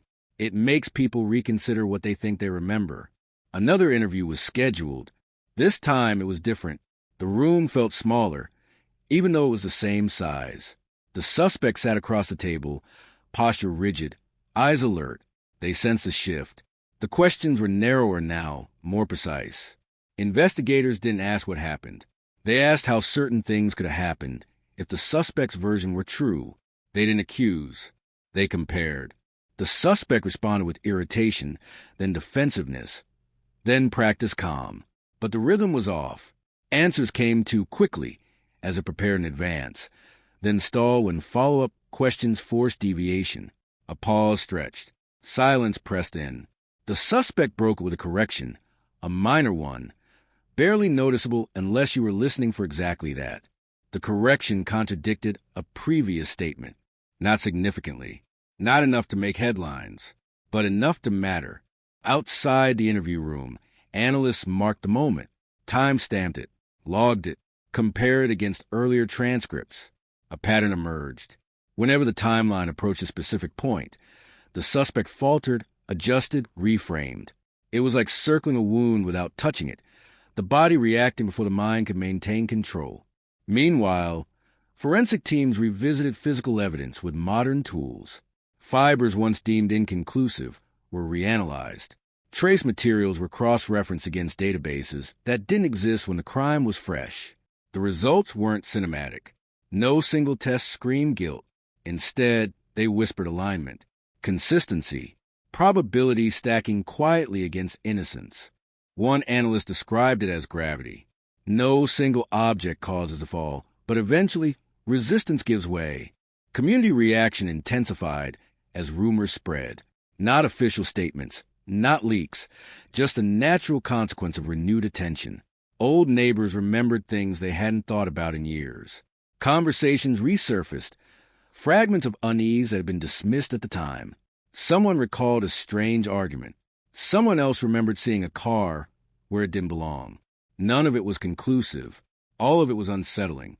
Investigators listened. Not because memory is reliable, but because patterns in memory can reveal emotional truth, fear, suspicion, doubt. These feelings leave residue, even when facts fade. The team cataloged these recollections, not as evidence, but as context. The crime hadn't just happened in isolation. It had happened in a place, among people, inside a web of relationships that still hum faintly with unresolved tension. The suspect's legal team noticed the shift too. Their tone changed. Requests became more frequent, more urgent. They pushed for hearings, challenged procedural details, questioned the handling of old evidence. It was defensive, lawyering, aggressive, but expected. Still, it signaled something important. They felt the ground moving. Inside holding, the suspect's isolation deepened. The bravado of early interviews gave way to exhaustion. Decades of compartmentalization cracked under sustained scrutiny. They began to talk more, not about the crime, but about their life since, achievements, losses, reinvention, as if reminding everyone, and perhaps themselves, that time had passed, that they were no longer the person who might have done something unforgivable. But the past doesn't negotiate. Late one evening, an investigator revisited a piece of evidence everyone else had overlooked again, not out of negligence, but because it seemed too mundane to matter. A handwritten note, part of a larger file, referencing a routine interaction. The handwriting was familiar, compared against known samples. It matched the suspects. The note placed them closer to the center of events than they had ever admitted. It wasn't proof. It was proximity. Proximity is dangerous. The team cross-checked the note against the timeline, against the rediscover report, against the fingerprint. A triangle formed, each point reinforcing the others. Remove one and the structure wobbled. Together, they held. At this stage, doubt became a liability. Investigators had to be certain not just that they were right, but that they could show it, explain it, defend it under attack. Every assumption was stress-tested. Every conclusion challenged internally before it could be challenged publicly. As the night wore on, one investigator stayed behind, staring at the board long after others left. They weren't looking for new connections. They were listening to the story the evidence was telling now that it had been allowed to speak fully. It wasn't dramatic. It wasn't chaotic. It was deliberate. Someone had believed they were smarter than the system, that time would blur their outline until nothing remained but noise. They had been right, until they weren't, because all it took was one fingerprint, forgotten but intact, waiting patiently for the world to catch up. And now that the past was awake, it wasn't going back to sleep. Morning arrived without ceremony, pale light creeping through narrow windows and settling over a workspace that hadn't rested. Coffee cups stood cold and forgotten. Jackets hung where people had shrugged them off hours earlier. The board still held its shape from a night before, but something subtle had shifted. The story no longer felt theoretical. It felt inevitable. The war was approved just after sunrise. No applause followed. No exchanged looks of satisfaction. The room absorbed the decision in silence, each person understanding what it meant. Not just legally, but emotionally. Once served, the narrative would escape the confines of files and rooms and become something public, something contested, something loud. Until then, precision mattered more than speed. The suspect was located mid-morning, not hiding, not running. Routine has a way of dulling even the sharpest fear. They were found in a familiar place, surrounded by the markers of an ordinary life carefully constructed over decades. The approach was calm, professional, no raised voices, no sudden movements. The words were spoken clearly, deliberately, leaving no room for misunderstanding. You are being detained in connection with an investigation reopened after new evidence emerged. The phrase new evidence landed differently than an accusation.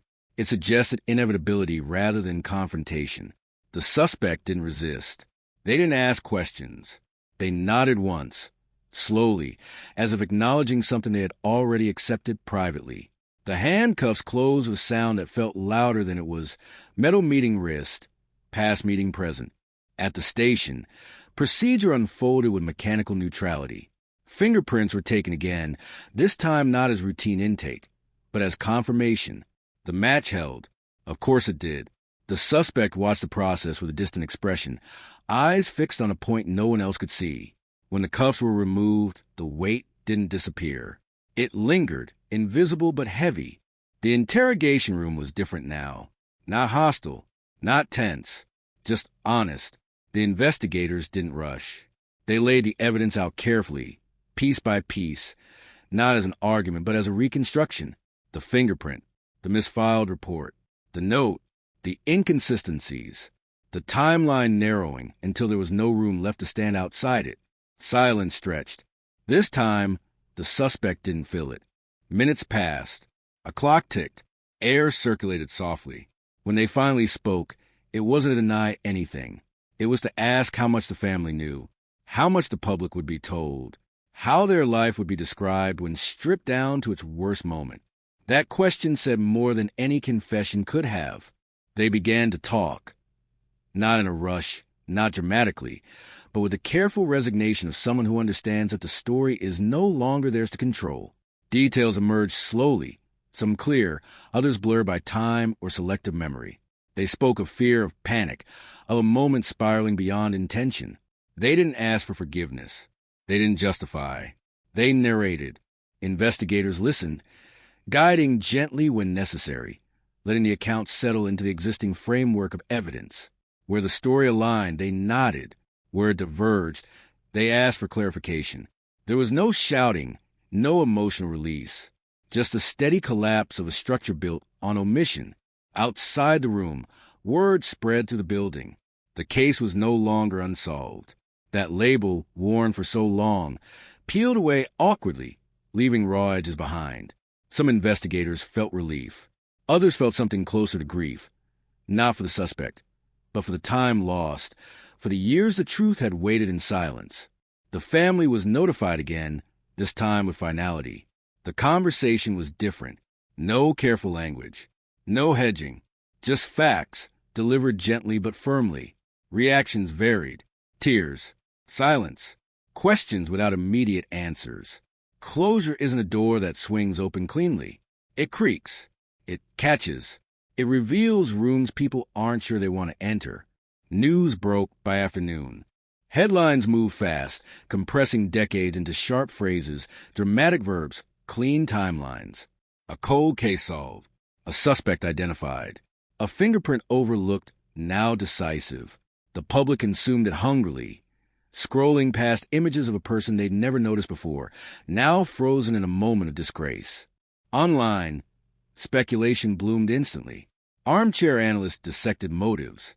Comment sections filled with judgment, disbelief, outrage. Few paused to consider the years between then and now. The ordinary days lived in the shadow of an unspoken truth. Inside holding, the suspect sat alone, the noise of the outside world muffled but present. They stared at their hands, the same hands that had left an impression behind all those years ago, unknowingly engraving a future they couldn't outrun. Memories surfaced in fragments. A sound, a smell, a moment replayed endlessly, now stripped of the illusion that it could ever stay buried. As evening approached, the building quieted again. Reports were finalized, evidence secured, statements prepared. The machinery of justice moved forward, indifferent to emotion, calibrated for process. One investigator lingered, walking past the board one last time before it would be erased. They traced the arc of the case with their eyes, from chaos to clarity, from neglect to resolution. It hadn't been dramatic in the way stories often are. It had been patient, relentless, human. The fingerprint had waited, and when the world was finally ready to listen, it spoke clearly enough to end decades of silence. The night after the arrest carried a different weight, heavier in some ways than the years that came before it. Resolution does not arrive like relief. It arrives like gravity, pulling everything downward, forcing every remaining truth to settle where it belongs. Inside the system, the machinery never sleeps, but its rhythm changed. The case no longer asked questions. It answered them, one by one, without mercy. The confession was replayed in fragments, not for drama, but for accuracy. Each word was measured against evidence. Each pause examined for meaning. Investigators knew better than to romanticize it. Confessions are not endings. They're liabilities, fragile things that must be protected from misinterpretation, coercion claims, memory decay. The real power lay not in what was said, but in how perfectly it fit what had already been proven. Prosecutors built the narrative carefully, stripping it of emotion, sanding down its sharpest edges until only facts remained. Jurors would not hear the story the way the investigators had lived it. They would hear a version designed to survive attack, cross-examination, skepticism. Truth, in court, must be armored. The suspect's legal team pivoted overnight. Gone was the casual confidence of earlier weeks.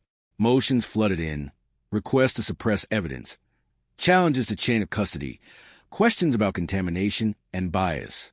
Every tactic aimed at the same goal, introduced out where certainty had finally taken hold.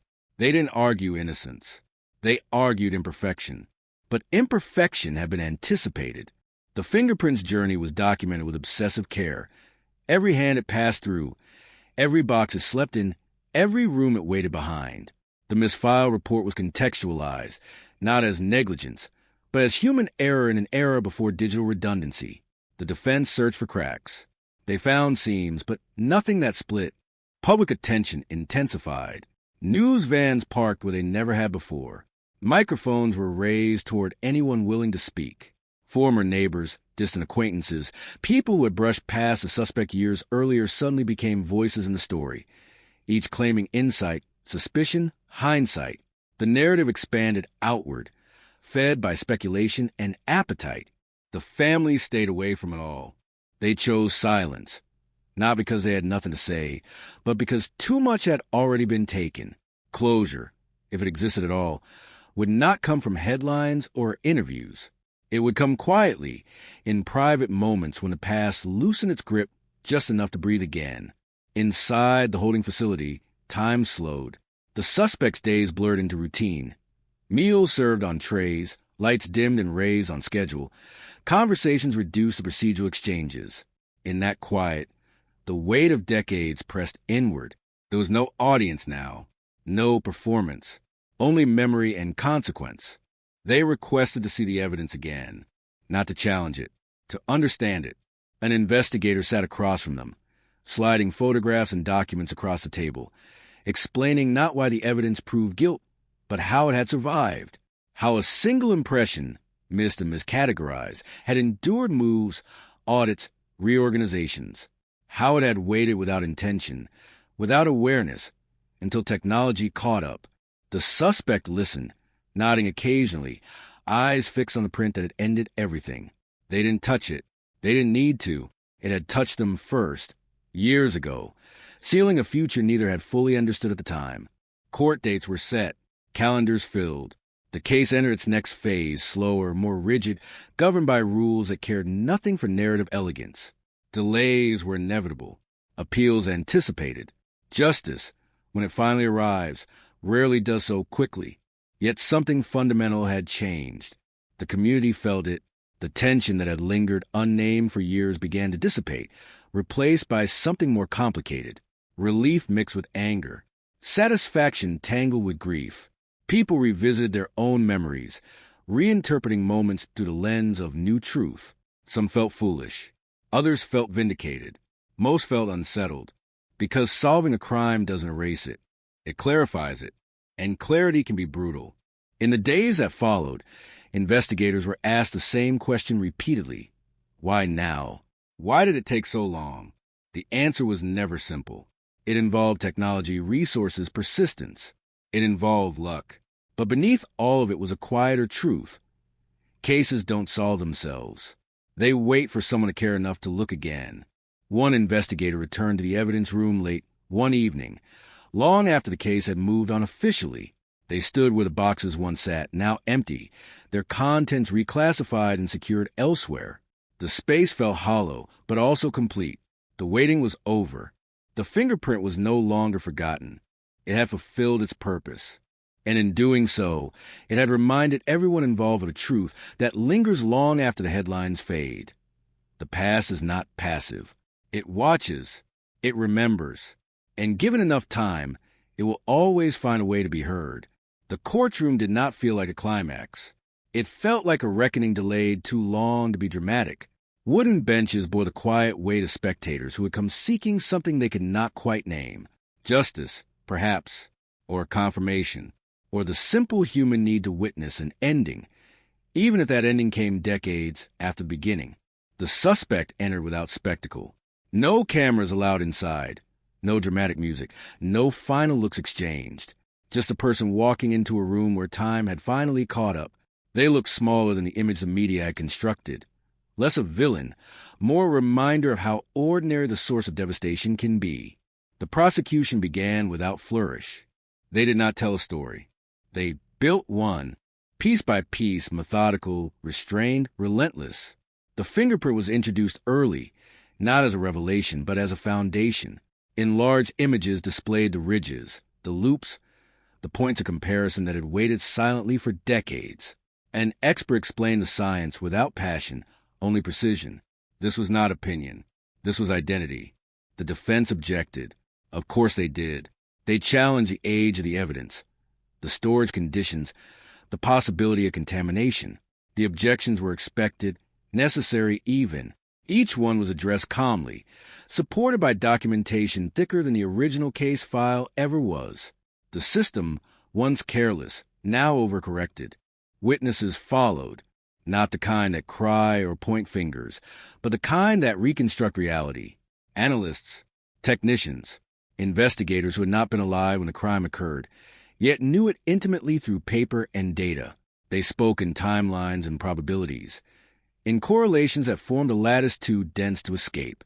When the rediscovered report was presented, the room shifted, not dramatically, but perceptibly. The defense leaned forward. Jurors took notes. A single misfiled document, overlooked and dismissed, now anchored a sequence of events that stripped away ambiguity. It didn't accuse. It placed. And placement was everything. The suspect watched from the defense table, expression unreadable. They did not react when their past statements were played back, their words echoing against the present. They did not flinch when contradictions were highlighted, when memory gave way under the weight of recorded fact. If they felt shame, it stayed buried. If they felt fear, it hid behind stillness. The family did not attend every day. When they did, they sat together, hands clasped, eyes fixed not on the accused, but on the space just beyond them, a space filled with years that could not be returned. Their presence wasn't confrontational. It was quiet, enduring, a reminder that this was never just a case, never just evidence. Outside, the world kept moving. News cycles churned. Public attention spiked and dipped. Another story threatened to replace this one before it had even finished unfolding. But inside the courtroom, time moved differently, slower, heavier. Each word carried consequence. The defense finally presented its case, such as it was: no alternative suspect, no competing narrative, just doubt, stretched thin and asked to stand where substance could not. They spoke of human error, of the fallibility of systems, of the danger of certainty after so much time. They asked the jury to consider not what was likely, but what was possible. The prosecution did not respond emotionally. They responded with alignment. Every piece of evidence, every timeline, every inconsistency converged on a single point, not a theory, a convergence: the fingerprint, the location, the opportunity, the aftermath. Remove one, and the other still held. Remove two, and the structure bent but did not break. This was not coincidence. It was accumulation. Closing arguments ended without applause. They always do. Deliberation began. Hours passed, then days. The jury moved carefully, aware of the weight they carried. This was not a verdict about a moment. It was a verdict about decades, about whether truth delayed was still truth, whether accountability expired with time. When they returned, the room stood. The verdict was read evenly, without emphasis, without pause. Guilty. The word did not echo. It landed. The suspect closed their eyes. Not tightly, not dramatically, just long enough to acknowledge that there was nowhere left to go. The family exhaled, some for the first time in years. No one cheered. No one smiled. Relief does not look like joy when it arrives this late. Sentencing would come later. Appeals would follow. The legal process would continue its slow, grinding course. But something essential had shifted. The question that had haunted the community was no longer unanswered. As the courtroom emptied, an investigator remained seated for a moment longer than necessary, listening to the scrape of chairs, the murmur of voices fading.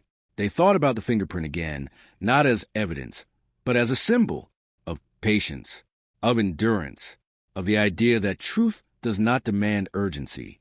It only demands persistence. Outside, the air felt different. Not lighter, just clearer. And for the first time in decades, the silence left behind by the crime no longer felt unanswered.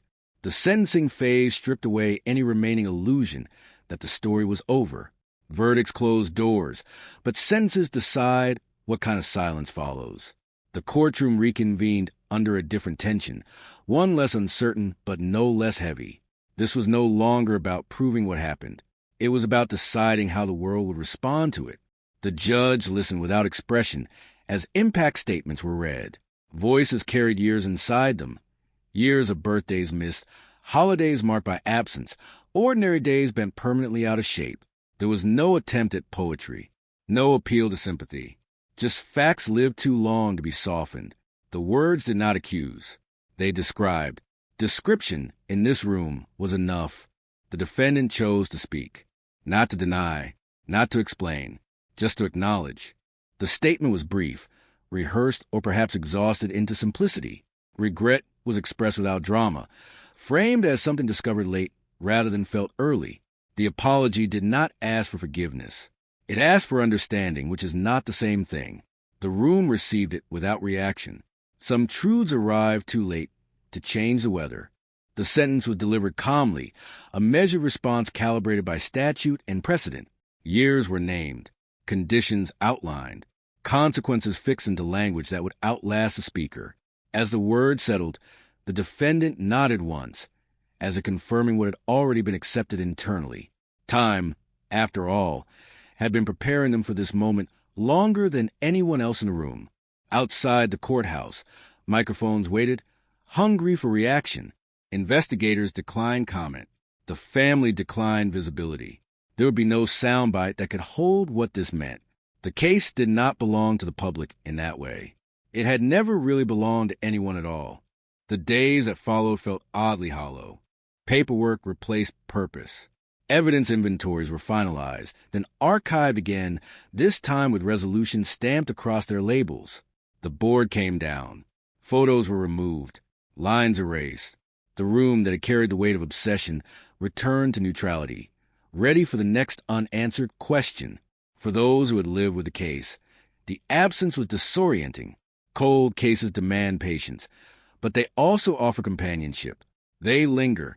They ask for attention. They become familiar. Solving one creates space, and space invites reflection. One investigator took leave for the first time in months. They drove without destination, letting the road stretch until thoughts loosened their grip. They remember the early days of the reopened investigation, the skepticism, the quiet hope they never voiced aloud. They remember the moment the fingerprint matched, the sudden certainty that changed everything. They wondered how many other truths waited the same way. At home, the family faced a different kind of quiet. Not peace, not yet, but a stillness that no longer demanded vigilance. The future remained complicated, marked by grief that would not be cured by a verdict. Yet something fundamental had shifted. The question had stopped echoing. In its place stood an answer, imperfect but real. Community conversations softened. Speculation faded. The story moved from present tense to past. It would resurface occasionally, anniversaries, retrospectives, a documentary someday. But its urgency diminished. Time, relentless as ever, reclaimed its rhythm. The defendant was transferred, processed into a system that thrives on anonymity. Their name would be replaced by a number, their history reduced to a file. The life they had built would be dismantled into visits and schedules, measured and supervised. Consequence does not arrive all at once. It unfolds. And somewhere deep in storage, the fingerprint returned to rest. No longer forgotten. No longer alone. It had done what it could do. It had waited. It had endured. It had spoken when asked. The rest belonged to time. And time, as this case had proven, never forgets. Long after the courtroom emptied and the headlines receded into archives, the case continued to exist in quieter places, in the habits that refused to unlearn themselves, in the reflex to double-check a detail that no longer needed checking, in the way certain dates still carried a weight disproportionate to the calendar. Resolution does not erase imprint. It reorganizes it. The evidence room settled into a new order. Boxes relabeled, shelves rebalanced, inventory lists updated with the cold finality of completion. The file that once demanded attention now asked only to be remembered correctly. It rested among others, some solved, many not, each carrying its own gravity, each waiting or finished or paused somewhere in between. The fingerprint, once a ghost, now lived as proof, cataloged and inert, its work complete. Investigators returned to other cases. They always do. The system allows no prolonged reverence. There are phones that ring, families that wait, questions that do not care how tired you are. Still, something had changed in the way this team listened. The case had sharpened them.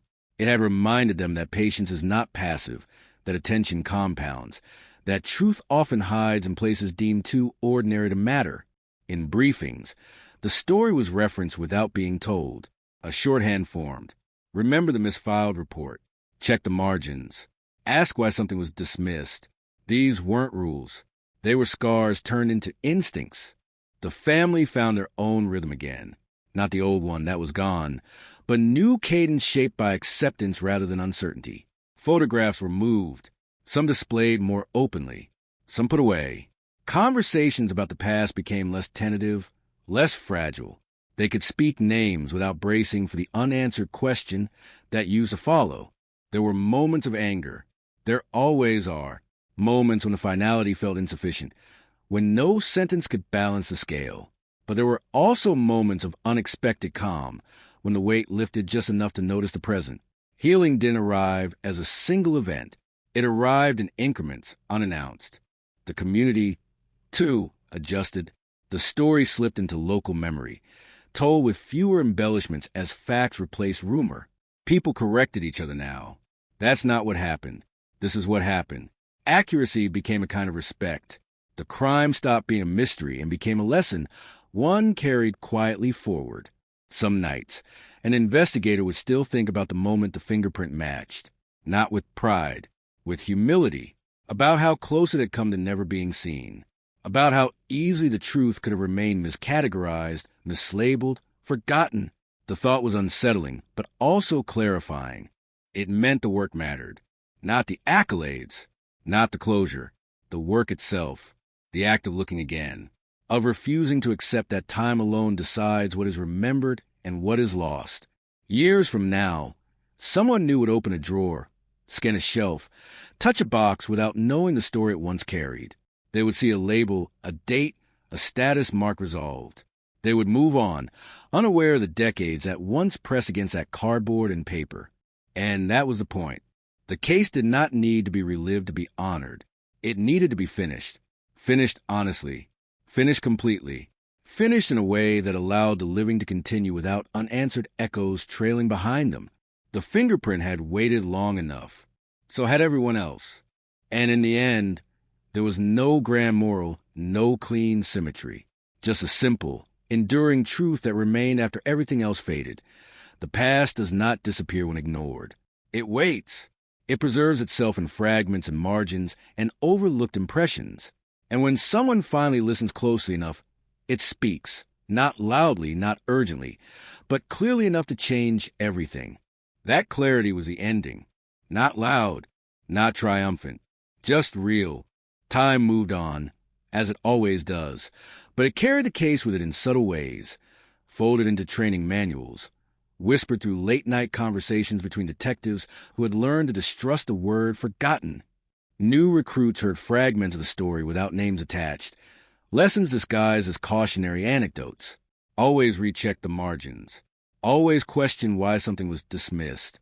Always assume the smallest detail is patient. Technology continued its march forward, indifferent to the human drama it enabled. Databases expanded. Algorithms sharpened. What once required weeks of comparison could now be achieved in minutes. Yet the fingerprint story lingered as a reminder that progress means nothing without curiosity, that tools only matter when someone decides to use them differently than before. Somewhere, the case file was digitized again, scanned into a system designed to outlast the hands that built it. Metadata replaced handwriting. Search fields replaced memory. The story became easier to find, harder to lose. That was the quiet legacy of the breakthrough. Not fame, not recognition, but prevention. Fewer silences. Fewer ghosts trapped between folders. The investigators aged. Promotions came. Transfers happened. A few retired. When they spoke about the case later, it was never with bravado. It was with a measured tone, a respect for the way truth can resist discovery without ever disappearing. They spoke of it the way sailors speak of storms survived, not as triumphs, but as forces acknowledged. The family marked anniversaries differently now. Dates once defined by uncertainty became markers of endurance. They still remembered the loss, always would, but the memory had edges now. It was no longer an open wound. It was a scar, visible, permanent, but survivable. The question that once haunted every quiet moment no longer followed them into sleep. In the community, the place where it all began changed hands. Buildings were repainted. Streets were resurfaced. New lives layered themselves over old ones. Children played where adults once whispered. The past remained, but it no longer dominated the landscape. It existed as context, not prophecy. And somewhere in a controlled environment, under fluorescent lights that never dimmed, the fingerprint rested again, not as a mystery, not as a threat, just as a record of contact between a moment and a consequence. It had traveled further than anyone could have predicted, not through space, but through time. There were still cold cases. There always would be. Silence was not eradicated by one resolution. But the way silence was approached had changed. It was no longer assumed to be empty. It was understood to be waiting. That understanding became the final echo of the case. Not fear, not closure, awareness. Because the truth had not emerged through force or confession or spectacle. It had emerged through persistence, through the refusal to accept that time alone decides what matters. And that refusal, quiet and relentless, continued its work long after the story ended. The case did not fade. It settled. And in settling, it left behind something stronger than answers. The certainty that even the most forgotten evidence can remember exactly who it belongs to, and exactly when it is time to speak.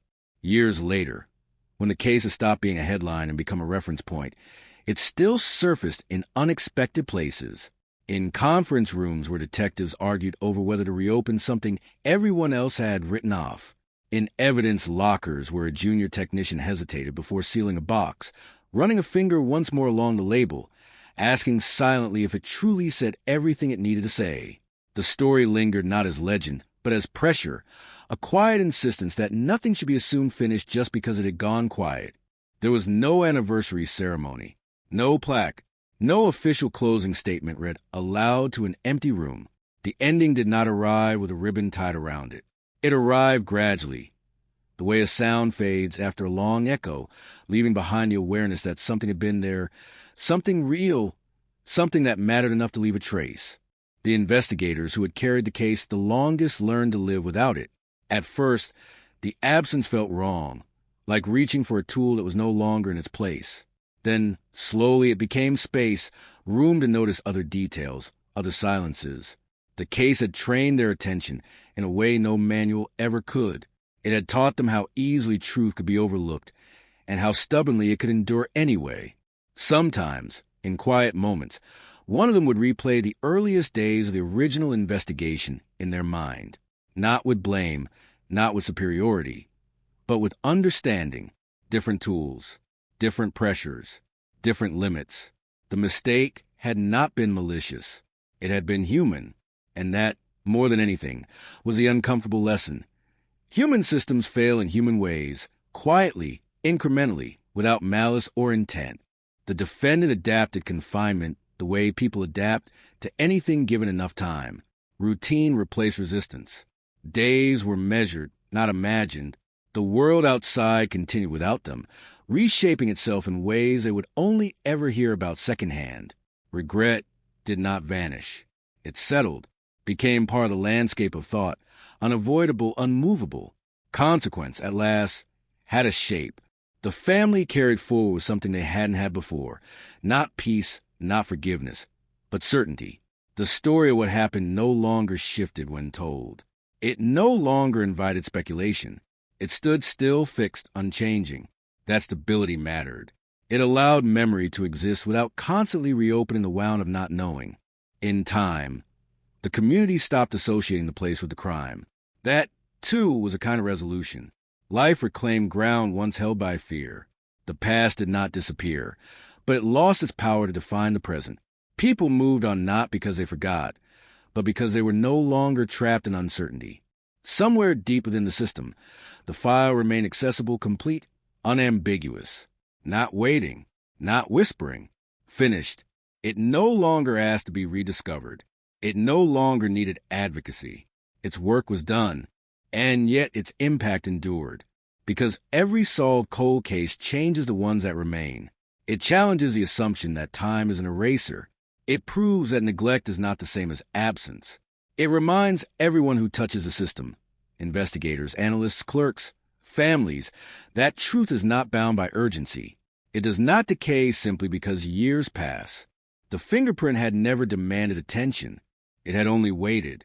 And when someone finally looked closely enough, when the world was ready to understand what it had been holding all along, it spoke with absolute clarity, ending decades of speculation with a single undeniable fact. That was how the mystery ended. Not with noise, not with triumph, but with the quiet, irreversible sound of certainty taking its place where silence once lived.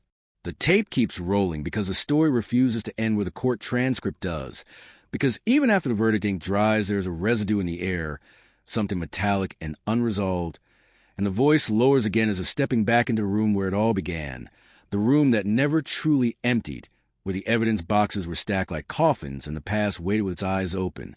Outside the courthouse, cameras flash, microphones collide, reporters shout a name they learned only weeks ago but will never forget, a name now fused to a year, a street, a body, and the word finally. And yet inside the families do not cheer. They do not collapse in relief. They stand very still, absorbing a conclusion that feels heavier than the uncertainty ever did. Because now the story has an ending and endings demand reckoning. The suspect is led away, older, smaller, a face etched by time rather than guilt, and the image burns itself into the public mind. But the case does not close in the places that matter most. Not in the bedrooms where photos stayed on walls for decades. Not in the kitchens where chairs would never move back. Not in the routines shaped around absence. The narrator's voice tightens. reminds us that justice delayed does not arrive clean. It arrives with cracks and questions and the echo of all the nights when no one came knocking. Back in California, the town exhales but does not relax. Neighbors talk in low voices at grocery stores. People glance at old houses differently now, wonder what else has been buried under fresh paint and new owners, what other truths might be sleeping in file rooms and mislabeled drawers. Detectives give interviews, careful with their words, praising perseverance, technology, teamwork. But between the lines there is an admission, a quiet one, that this was not inevitable, that the breakthrough depended on a human decision to look again, to doubt the completeness of the past, to touch what had been declared settled. The voiceover presses at point like a bruise, reminding the listener that cold cases do not solve themselves. They wait for curiosity, for stubbornness, for someone willing to reopen a wound and risk what they might find inside. Somewhere, the evidence that mattered most sits back in storage, tagged and sealed again, but now it carries a different weight, a story proven rather than suspected, and every box around it seems a hum with possibility. Families of other victims watch the news and feel a dangerous spark of hope, because if this case could crack after all this time, then maybe theirs could too. Maybe the silence is not permanent. Maybe the past is not done speaking. The narrator slows, lets that hope breathe for a moment, then darkens the tone. Because hope cuts both ways. Because for every case reopened, there are dozens that remain untouched, their files gathering dust, their fingerprints fading not from paper, but from memory. In the aftermath, reforms are promised, reviews announced, departments vow to audit their archives, to digitize, to cross-check, to never let something so simple be overlooked again. And yet the voice reminds us that systems are built from people, and people are fallible, distracted, rushed, human. Somewhere in the original crime scene neighborhood, a new family lives in a house that once knew fear. Their children play on sidewalks where tape once fluttered, and they do not know the full history beneath their feet. Only that a story passed through here and left an imprint. The night returns as it always does, and the narrator brings us back to beginning, not to repeat it, but to feel its shadow, the unanswered questions that remain even after a name is spoken aloud, the why that no verdict fully satisfies, the years stolen that no sentence can return. The voice drops almost to a whisper as it acknowledges the uncomfortable truth that closure is not a door that slams shut, but a corridor you walk down slowly, carrying what you've learned and what you've lost. California moves on. Headlines fade. Another cycle begins. But somewhere in an evidence locker, a forgotten fingerprint has changed everything, and its story lingers as a warning and a promise that the past is patient, that silence is not the same as peace, and that even after decades, truth can still surface, sharp and undeniable, demanding to be seen, demanding to be heard, long after everyone thought the case was over. The voice does not rush now. It knows the weight of what remains. Because after the breakthrough, after the name is spoken and the evidence finally aligns, there is a strange quiet that settles in, heavier than the noise that came before. It is the quiet of realization, the understanding that the story did not end when the case was reopened, nor when it was solved, but continues in every place where time left its mark. The calendar pages turn for decades without answers, and those years do not collapse just because the truth finally surfaced. They remain, stretched long, filled with ordinary days that carried extraordinary absence. In the final hours of the investigation, before the announcement, before the press releases and the rehearsed statements, there was a moment, small, almost invisible, when someone sat alone with the file. The same file that had once been dismissed, mislabeled, archived. Fingers traced the edges of paper. Eyes lingered on details that had been overlooked not out of cruelty, but out of haste, fatigue, limitation. In that moment, the weight of responsibility pressed hardest, because knowing means accepting what was lost while no one was looking closely enough. The narrator lets that sit, lets the listener feel it. Justice arrived late, but arrived intact, not diluted by time, not softened by distance. The evidence spoke with the same clarity it would have decades earlier. Truth, it turns out, does not age. It waits. And when it finally emerges, it does not apologize for the delay. It simply exists, undeniable, reshaping everything around it. For the families, the world reorganized itself quietly. They learned how to introduce the ending into conversations that had gone so long without one. They learn how to answer questions they had once deflected. They learn how to grieve with certainty instead of speculation. Some found strength in that clarity. Others found exhaustion. Both reactions were valid. Both were permanent. The suspect's name, now public, became searchable, clickable, summarized in headlines that could never capture the full scope of what had happened. Online, debates ignited, opinions formed instantly. But the narrator strips that away, reminding us that this was not entertainment, not content, not a puzzle meant for consumption. It was a life interrupted, a community altered, a system tested by time and found wanting, then corrected by persistence. As the case recedes into official records, it leaves behind a changed landscape. Cold case units receive more attention. Evidence protocols tighten. Training emphasizes humility as much as expertise. Somewhere, a detective pauses before closing a file, just for a second longer than necessary, haunted not by fear, but by possibility. Because this case proved something dangerous and hopeful at the same time. It proved that silence is not confirmation. It proved that absence is not resolution. It proved that even decades later, the past can still reach forward and demand to be answered. The narrator's voice lowers for the last stretch, steady, unflinching. California is vast. Its highways stretch endlessly. Its cities reinvent themselves over and over. But beneath the movement, beneath the noise, there are stories that do not disappear. They wait in drawers, in databases, in the fibers of evidence sealed away, patient and unyielding. This was one of them. A cold case reopened. Hidden evidence brought back into the light. A breakthrough that arrived not with spectacle, but with precision. And as the final words hang in the air, the listener is left with truth that lingers long after the voice fades. That no matter how much time passes, the past is never finished speaking, and justice, however delayed, has a way of finding its moment, stepping out of shadows when someone finally dares to look again.